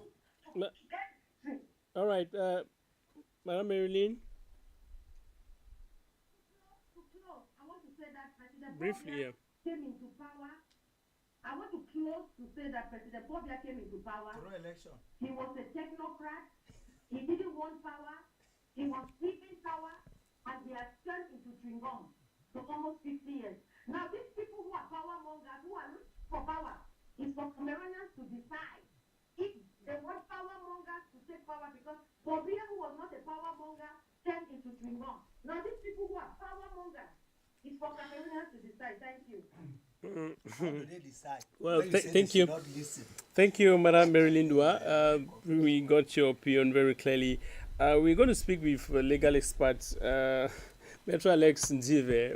We'll see in all this agitation, many were expecting that CAMEROON, who's auto-declared himself, is going to file a petition with regards to all of these calls for this election rigging and frauds here and there. We're expecting to see CAMEROON filing a petition at the Constitutional Council. We've not seen that happening. And the three candidates, opposition candidates who filed a petition, we recently saw Cabral Libi withdrawing his own part of the petition. do you think there's no need to file a petition with the Constitutional Council where you're looking at all of these claims of rigging and fraud in different polling stations? Yeah, before I get to that, I want to make it clear. I know Mandua personally and she knows me. And Mandua, all of us on this panel were born by women, so don't be playing the feminist card on this phrase. We love women and we respect women all of us. And it is very important that when we come to an important platform that people are listening to us, we don't need to mislead the public. You made a statement in connection that diaspora started Ambazonia. Mandua, Fongoditinka in 1984 started Ambazonia because the name United Republic of Cameroon was changed. That was in 1984. I include myself, when Boya University students they were beaten, and when lawyers and teachers were beaten, and some of them they were locked up, I saw lawyers beaten by a sangalong. I started protesting, 10 of us in London. I slept in the embassy. So when you are economical with the truth, you are a very dangerous to the society. I know you personally. We share a lot together when we're in Cameroon. So don't come and play the feminist card here. In Cameroon, Mandua, there's something called democracy. Democracy is not just about elections. Democracy is about transparency, accountability, freedom of assembly, freedom of opinion rather. We cannot speak in the Cameroon. Longer was beaten. A musician, beaten. Martinez Zogo was killed. A journalist. Wasisi, murdered. We are still looking for his body. And Mandua, you come here. I know you personally. You can deny if I don't know you. I can call you a friend. And when you come, keep your emotion at home. People are listening. We don't hate you. We're all born by women. My best friend on earth was my mom. So don't play that game with that man. Keep it at home. Yes, I'll go back to your question. A little bit of concern. Yeah, when we come on this platform, we talk about opposition. Article 3 of the Cameroon Constitution, I'll read it. Political parties and groups shall help the electorate in making of voting decisions. They shall be bound to respect the principle of democracy, national sovereignty, and unity. They shall be formed and they shall exercise their activity in accordance with the law. That's the only thing that the Constitution talks about, the opposition in the Cameroon. I am trying. I'm looking forward for the day that the opposition will be officially recognized, because opposition in the Cameroon, they say they can only form a party. They don't have any duty like in the United Kingdom. They have a duty, they pay them. And opposition can say, example, where is Mr. Bia? Mr. Bia disappeared for 40 days. They will have to call Mr. Bia. He comes to Parliament and talk. We don't have democratic institution in the Cameroon. Mr. Bia is the legislative, is the judiciary, is the executive. One person. The Constitution of Cameroon is only about one person. The citizens' rights, they are in Article 65, which are there. It is not clearly spelled out there. They ask us to go and read the Universal Declaration of Human Rights, United Nations Charter. Those are all part of the Constitution of Cameroon. It's not there, so people who don't read it, they won't see it. So my point is, why should Mr. TCHROMA be going to the Constitutional Council to do what? All the bodies in the international committee, you can read U.S. State Department report. Mr. Bia, they are friends with the Americans, they have the ambassadors, and you should ask them what the U.S. State Department report says. That the judiciary or the judiciary in Cameroon is not independent. They are not impartial.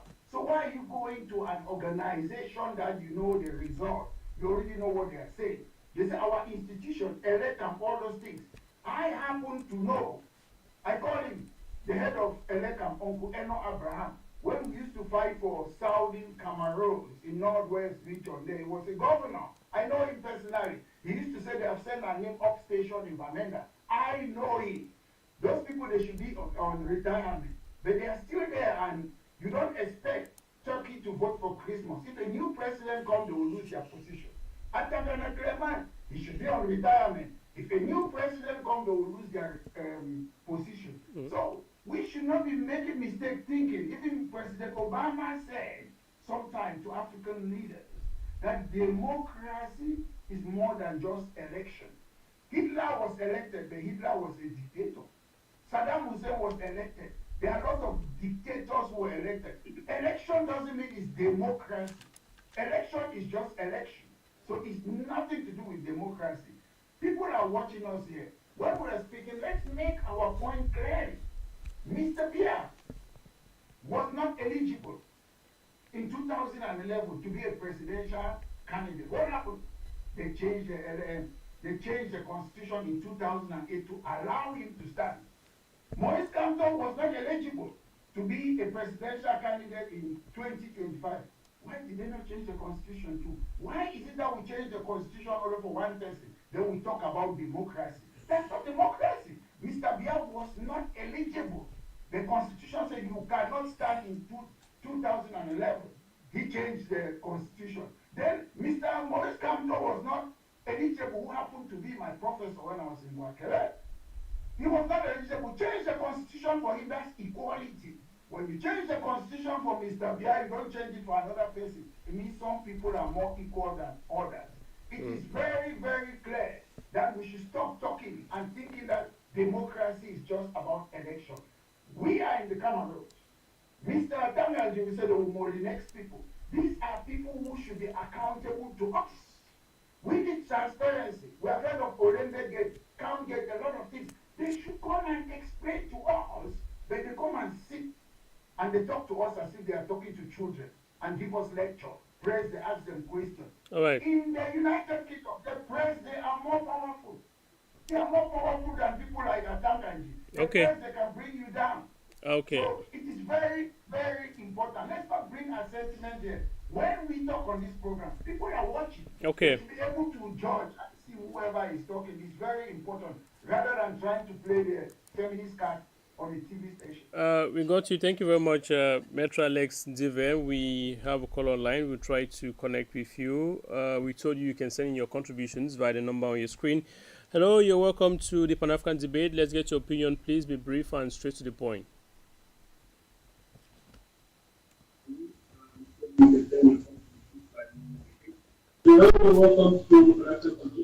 Please, can you move away from your TV set or reduce the volume so we can get you clearly, please, briefly? Okay, let me do so right away. Thank you. Yeah.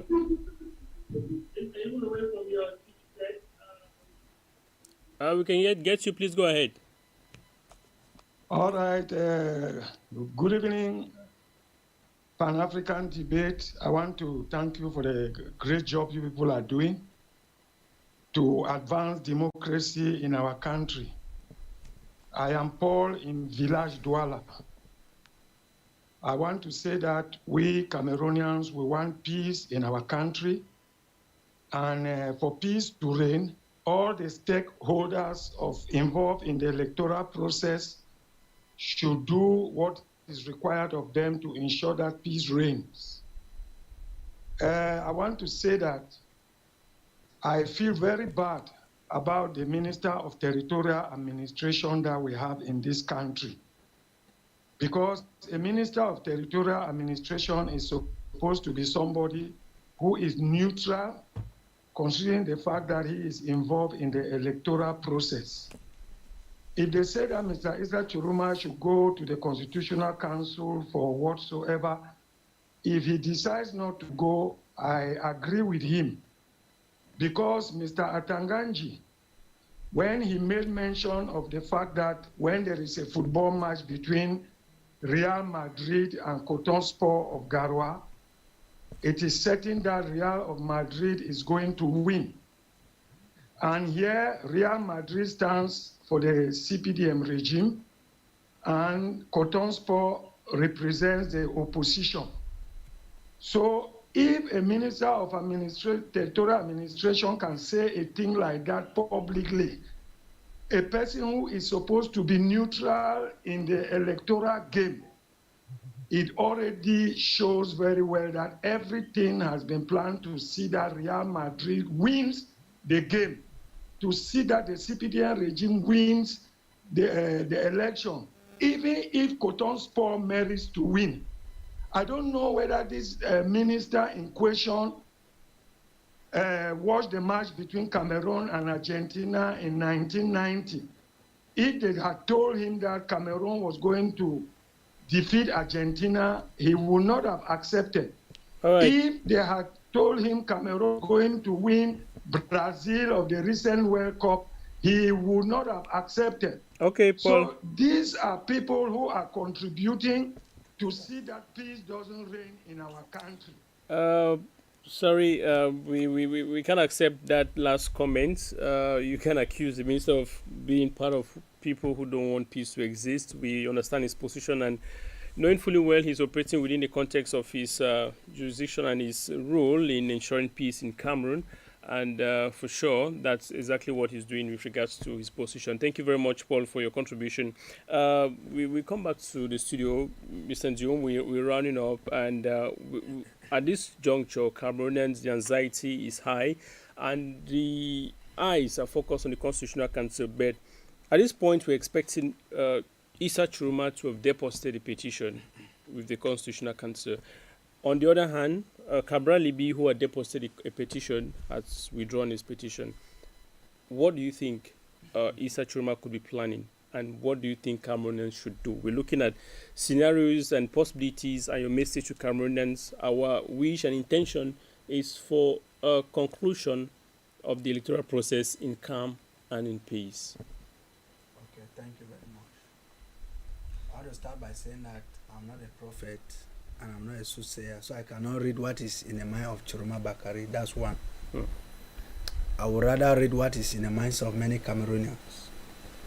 I'm telling you that even imbeciles, I'm sorry to use this word, in Cameroon, have come to the understanding that we need change at all cost.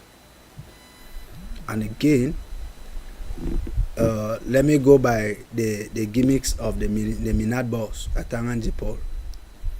When Real Madrid is playing with Cotton Sport of Garoua, it is clear that there's one team that has a lot of experience, an edge of experience over the other.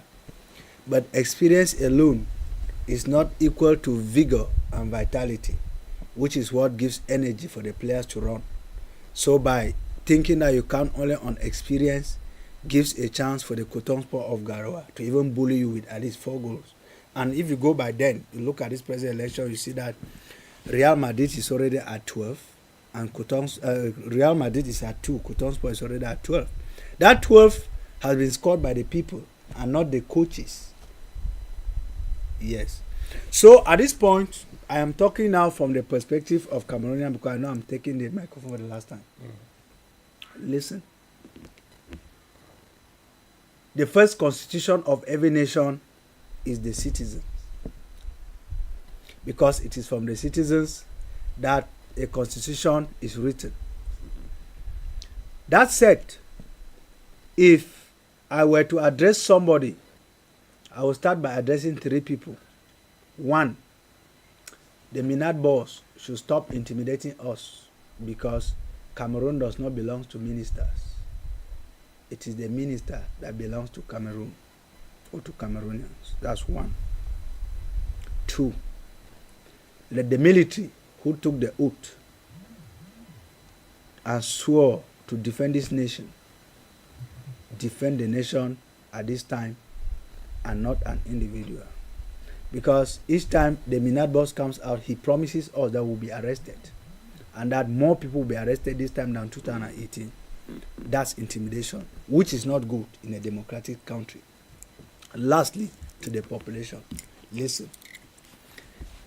If you took the pens on the 12th of October to go out and vote, it means that you can take the pens even after voting to defend your vote. I want to say this. Don't burn any structure in this country, because whether Bia takes over or Chiroma takes over, we need those structures. We can, as a people, stand up and ask for our votes to be restituted without breaking, without burning. I'm talking like somebody whose family members are lodging out of their compound because the Amber atrocities affected me squarely, and you people are all aware. Let's stand for our vote till the end of the process. And if actually we came out because we wanted change, that change will come from us. Nobody will come from somewhere to change it. It is time for change. Let's stand up for that change. Thank you, Mr. Ndiwu Emmanuel. Of course, we got to clearly the call for peace and the call for respect of state institutions as well as the respect of infrastructures. Mr. Tayon Fayevis, you're a journalist and as well as a political analyst. Now, you've seen Cabral be withdrawing his petition at the Constitutional Council, while CAMEROON on his part failed to deposit any.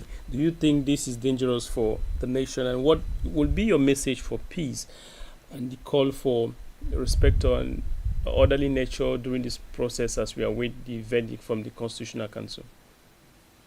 Well, if it's for peace, everyone can give the rhetorics today, tomorrow, and the day after tomorrow. But we cannot talk about peace when the realities are on the ground. Just to give you just to make an interjection of the lady who gave some outrageous statements here, I just wish to correct them on the air. One, the lady said, Professor Maurice Kamto could not win because he collected 500,000 francs and could not get election observers on the ground. I think we are on media, and I want to be gentle with the lady, but she should not use the feminine aspect, as Barrister Ndiva just said, to drive across wrong messages.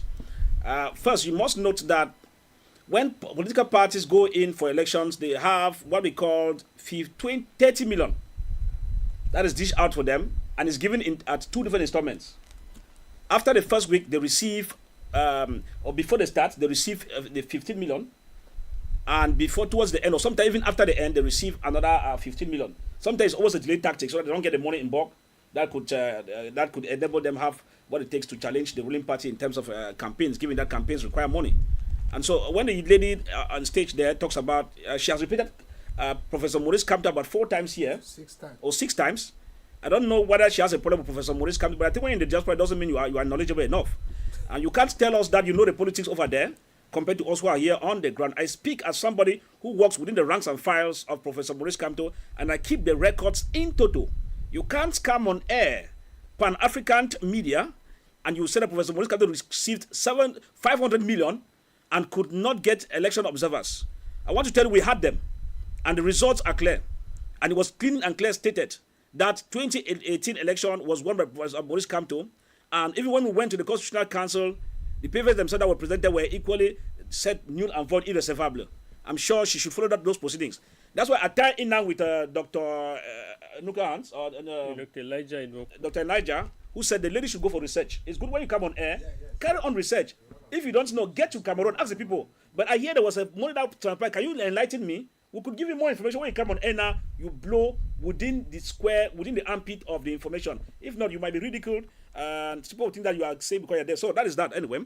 So no money was received, the 500 million, and we had election observers in the many areas. And for political, geostrategic reasons, you should know that elections are not won by people being at all polling stations. I repeat again. Elections are not won because you must be at all polling stations. You could strategize.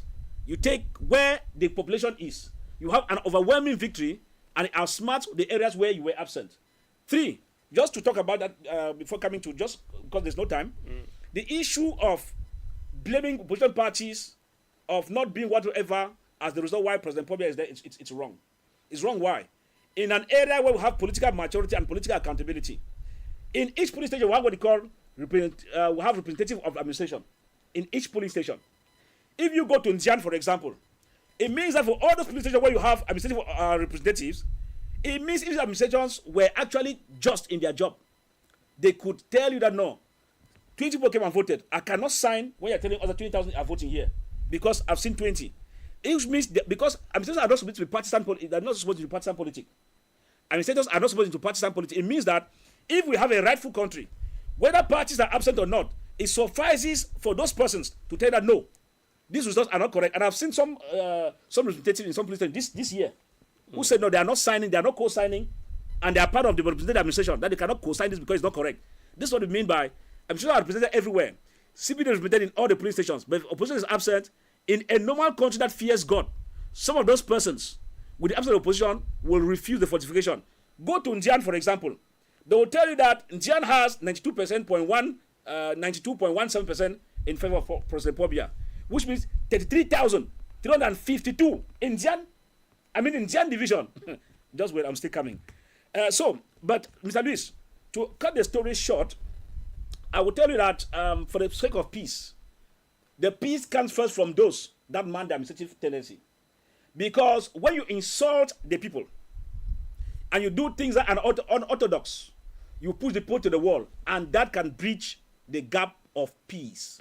For example, I'll tell you, Mr. Luis, do you know that the election that is taking place, the fever, the aftermath of the election, tells us we have different Cameroons?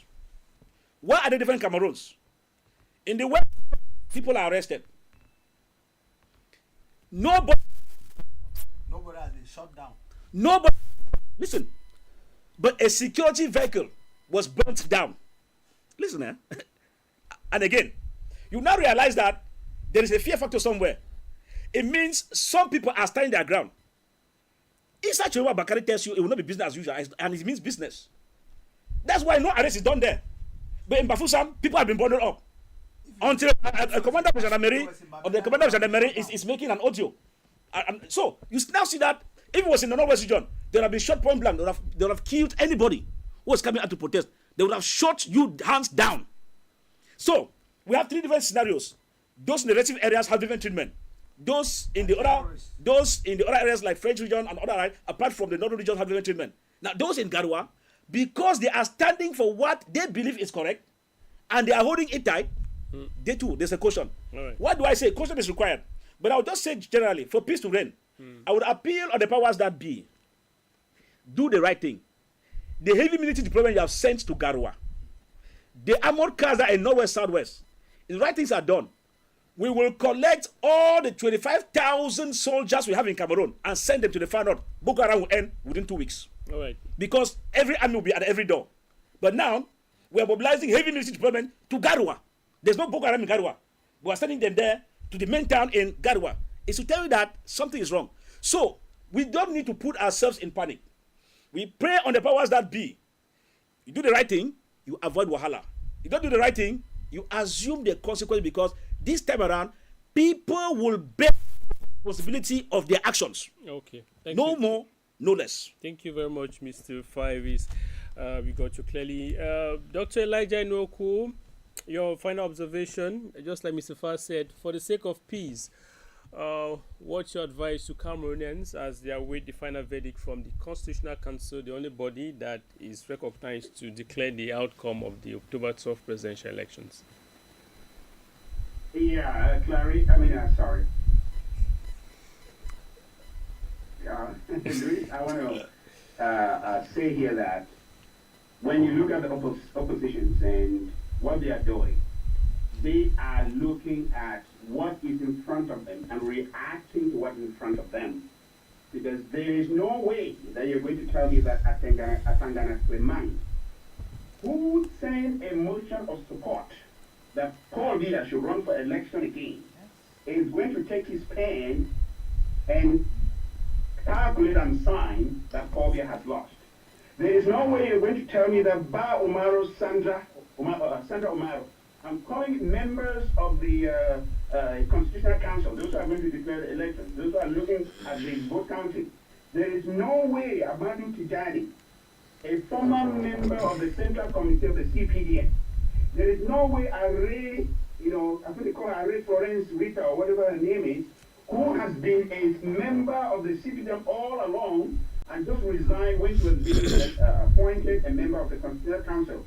There is no way Paul Hui, there is no way Jean-Baptiste Basoke, there is no way Don Faglekene, who are all members, former members of the Central Committee of the CPDM, are going to declare that TCHROMA or any other candidate won.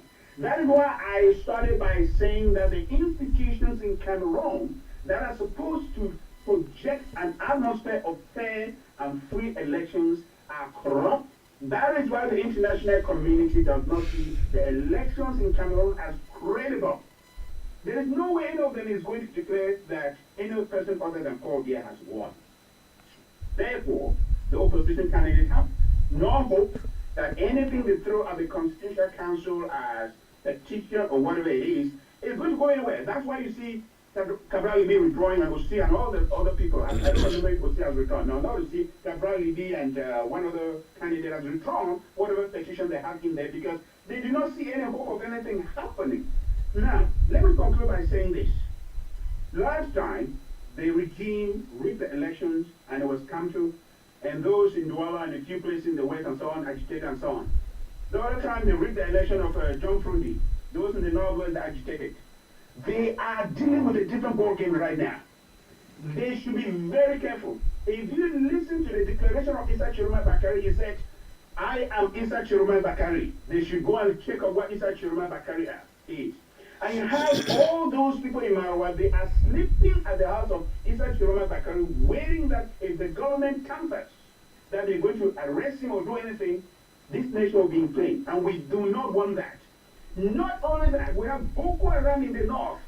Boko Haram in the north. They are looking for an opportunity for Kenyans to stand in the north for them to cause havoc. I am calling on the Cameroonian authority to know that this is not 1992 or 2018. This is a different ballgame. And not only that, Cameroonians are fed up.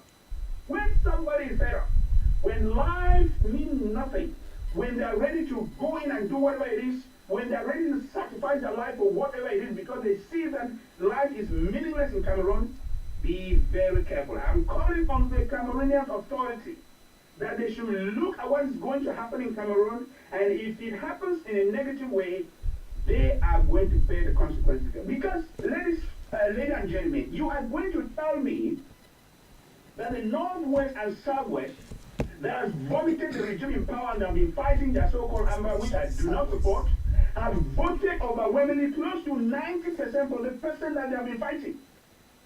Even a fool will tell you that this is the worst of the worst rigged elections. That Northwest and Southwest have voted close to 90 to 90-something% for the person that they have been accusing of being at the core of the issues that are happening in their region. My ladies and gentlemen, those who are listening to us, this is the worst democracy in the world as we speak. Even in North Korea, this does not happen. That the will of the people, it doesn't matter what you vote, you are going to be told B has won. I am just begging, I am pleading on Atanganji because he himself have been inflaming this. Let's call it spade a spade. You who are supposed to be neutral, go on the public radio, on public television and say that, oh, Cotonspor or whatever it is, or Real Madrid, who do you think is going to win? You are telling the people that we already know who is going to win, and it's the party in power because they have the knife and the yam. And you have already sent out all these messages out there. You should be ready to assume the consequences of what happens after the election. I pray that there is no evil, there's no war and there's no killing, but like the gentleman in the studio already said, Cameroonians are called upon to defend their votes. Defend your votes. All right. And let all democracy reign in Cameroon. Dr. Elijah, thank you. We got you. Let's talk with you, Madam Marilyn Dua. Issa Chiroma claims he's already received calls from some government ministers acknowledging his win and showing their support to work with him. With regards to this, what's your message to Cameroonians and what's your message for peace within this time that Cameroonians are waiting for the Constitutional Council final results?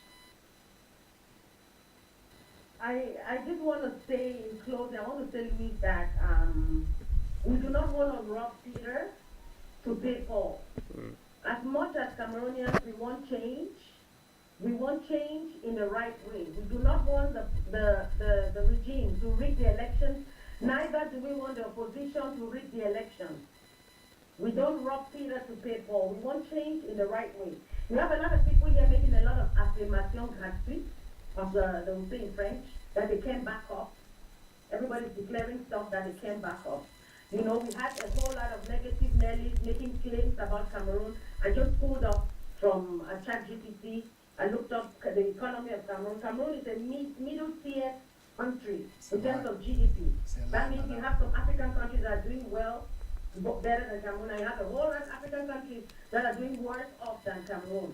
Again, from what's going on, from the what people they have, I don't see who, the change. Again, like I said, I see people the same size of different coins. I'm not very inspired. But I do want to address my brother, Mr. Tayong Fa. I just want to say that people need to really be humble. People need to be humble. I'm here. I don't come here and I live in a country where they take misinformation really seriously, and they sue you if you say something that you can back up. And I want to stand here and I'm saying on authority that Maurice Kamto, in the history of the opposition of Cameroon, was the candidate that had the most funds, over 500 million francs CFA, and I'm saying it on authority. Madam, can you say it here? Don't stop lying. Can you show it here? Let's be gentle now. Don't stop. Send it to Luis. Let Luis read it. I will confirm to you now. Send the evidence to him. Let Luis say, yeah, I've seen it. I don't deal with ignorance. No, you are more. Mr. Fivis. You don't. Please, let's get back. You can't say that. Some more fake. Please, let's You please. You And then you are imagining things. 500 million. You are living Whose sources do you have? Send to Luis. You don't have a source.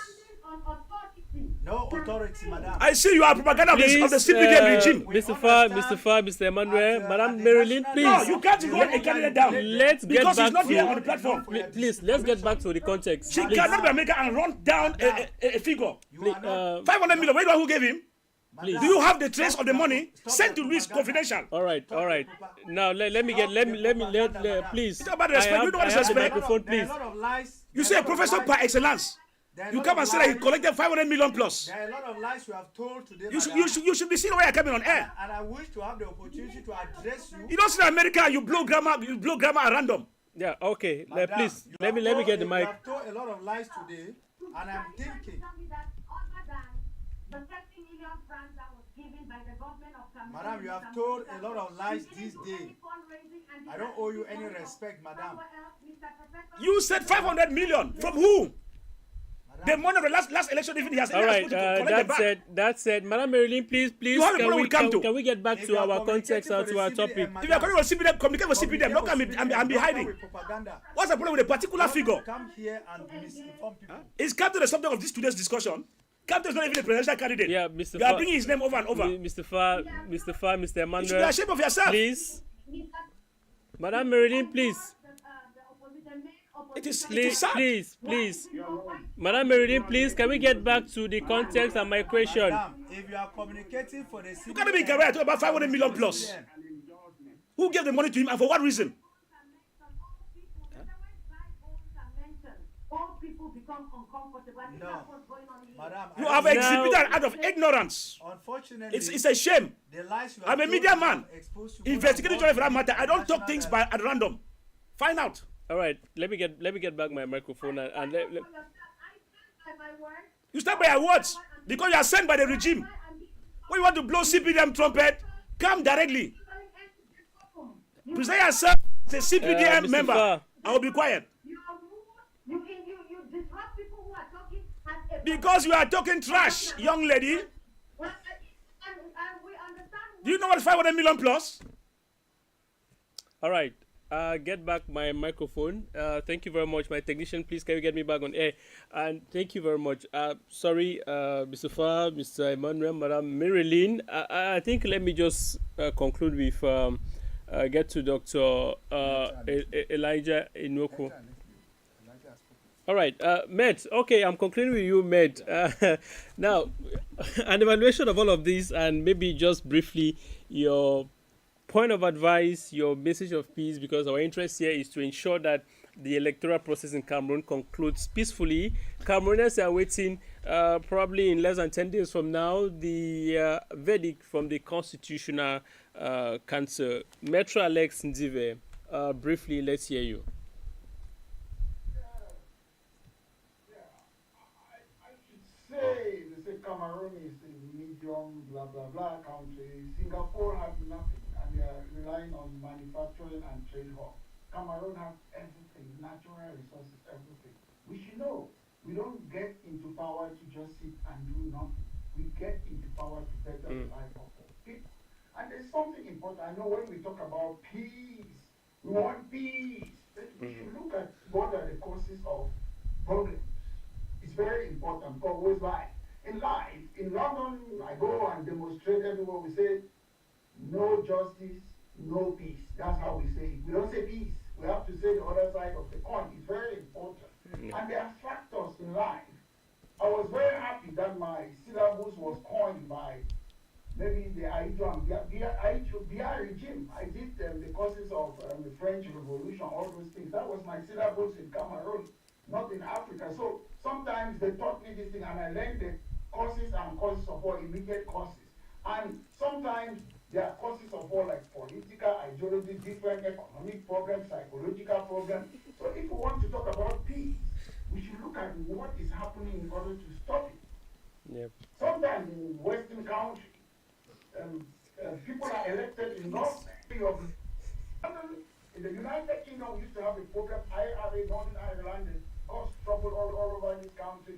At the end of the day, they solved the problem. They had a Good Friday agreement, they have power sharing agreement, they have their assembly now, they have their first minister, they transfer power to them.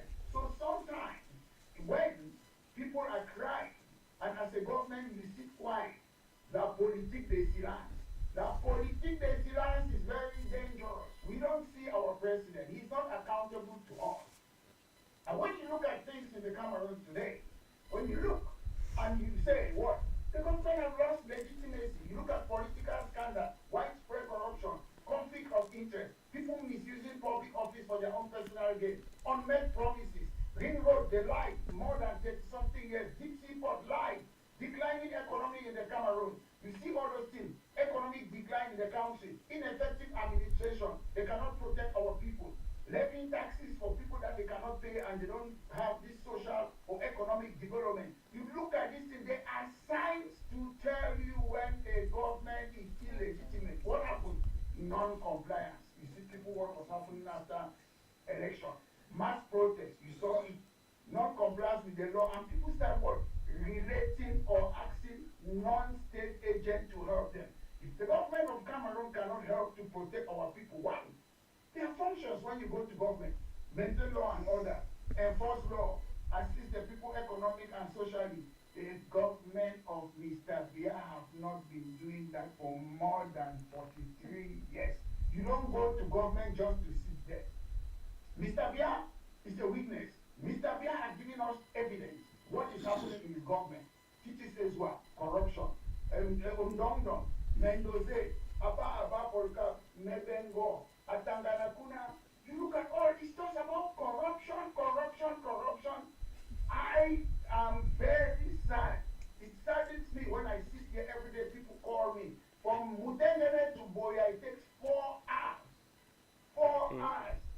CPDM has destroyed our country. It's our country.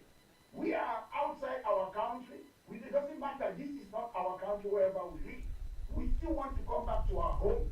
I was in the Cameroon in 2022. I look at the streets in Yaoundé, Avenue Kennedy, everything is what? Pigsty, dirty. People urinating in the street. Mr. Bia and his government cannot just make a law to stop people not to be urinating in the street. Start by the basics. They cannot do that. And they want to govern a country. Just because you win election doesn't make you to be legitimate to run a country. The CPDM government is not fit for purpose. And if they force themselves on the people, then they are the problem. We are afraid every time we want peace. We want peace. Everybody on earth wants peace. Right. But what happened in Rwanda, nobody planned it. The plane of the president was shot. 100 days, 800 and something thousand people were killed. And we don't want that to happen. But as things stand, there are the causes. And of war, there's a problem there. Mr. Bia should come out, forget about the election, and start solving that problem. He's still the president. All right. He's still waiting for election. Ok. Maître Alex Nzive, political expert, legal expert, thank you very much for your contribution and your opinions shared this afternoon with us on the Pan-African debate. We appreciate you for being there. Thank you very much. Dr. Elijah Inwoko, we equally appreciate you for being part of the program this afternoon. We very much appreciate your contribution. Dr. Elijah, you're Director of Center for Africa Development. Thank you very much for being part of the program this afternoon. We equally appreciate you. Madam Marilyn Dua, you are the host for Zoom In Show on AfroSat TV. Madam Marilyn Dua, we equally thank you very much for being there. Mr. Ndium Emmanuel, you are a civil society activist. Thank you very much for being part of the Pan-African debate this afternoon. Yeah, it's always a pleasure. We have just one Cameroon. That Cameroon, we are fighting. I'm fighting for the future of my children. I'm fighting for the future of the children of the military. And I am saying that even the great-grandchildren of President Paul Biya, we need a better Cameroon for them than what he has put us into. We need a better Cameroon. Mr. Fives, you are a journalist and political analyst. Thank you very much for being part of the program this afternoon. We very much appreciate your contribution. Thanks very much. Of course, we pray for peace to be what we are all yearning for, but it will not be business as usual. The indications on the ground are not too good. Therefore, it's better for the powers that be to make hay while sun shines. Thank you. Make hay while the sun shines. Our message is for peace, and that's a wish for every Cameroonian as we await the final verdict from the Constitutional Council with regards to the October 12th presidential elections. Until we meet again, viewers of Afrique Media, thank you those of you who sent us messages. We saw you. Ernest from Bamenda, we saw your message. We equally had Mr. Nzi from Yaoundé, we saw your message. And those of you who called us, those of you who tried to call, we didn't take all your calls, but we acknowledge you watching us back at home, and those who are watching us equally on Facebook. Stay with Afrique Media, more programs will be yours right ahead. Until then, have a wonderful weekend, and bye-bye for now.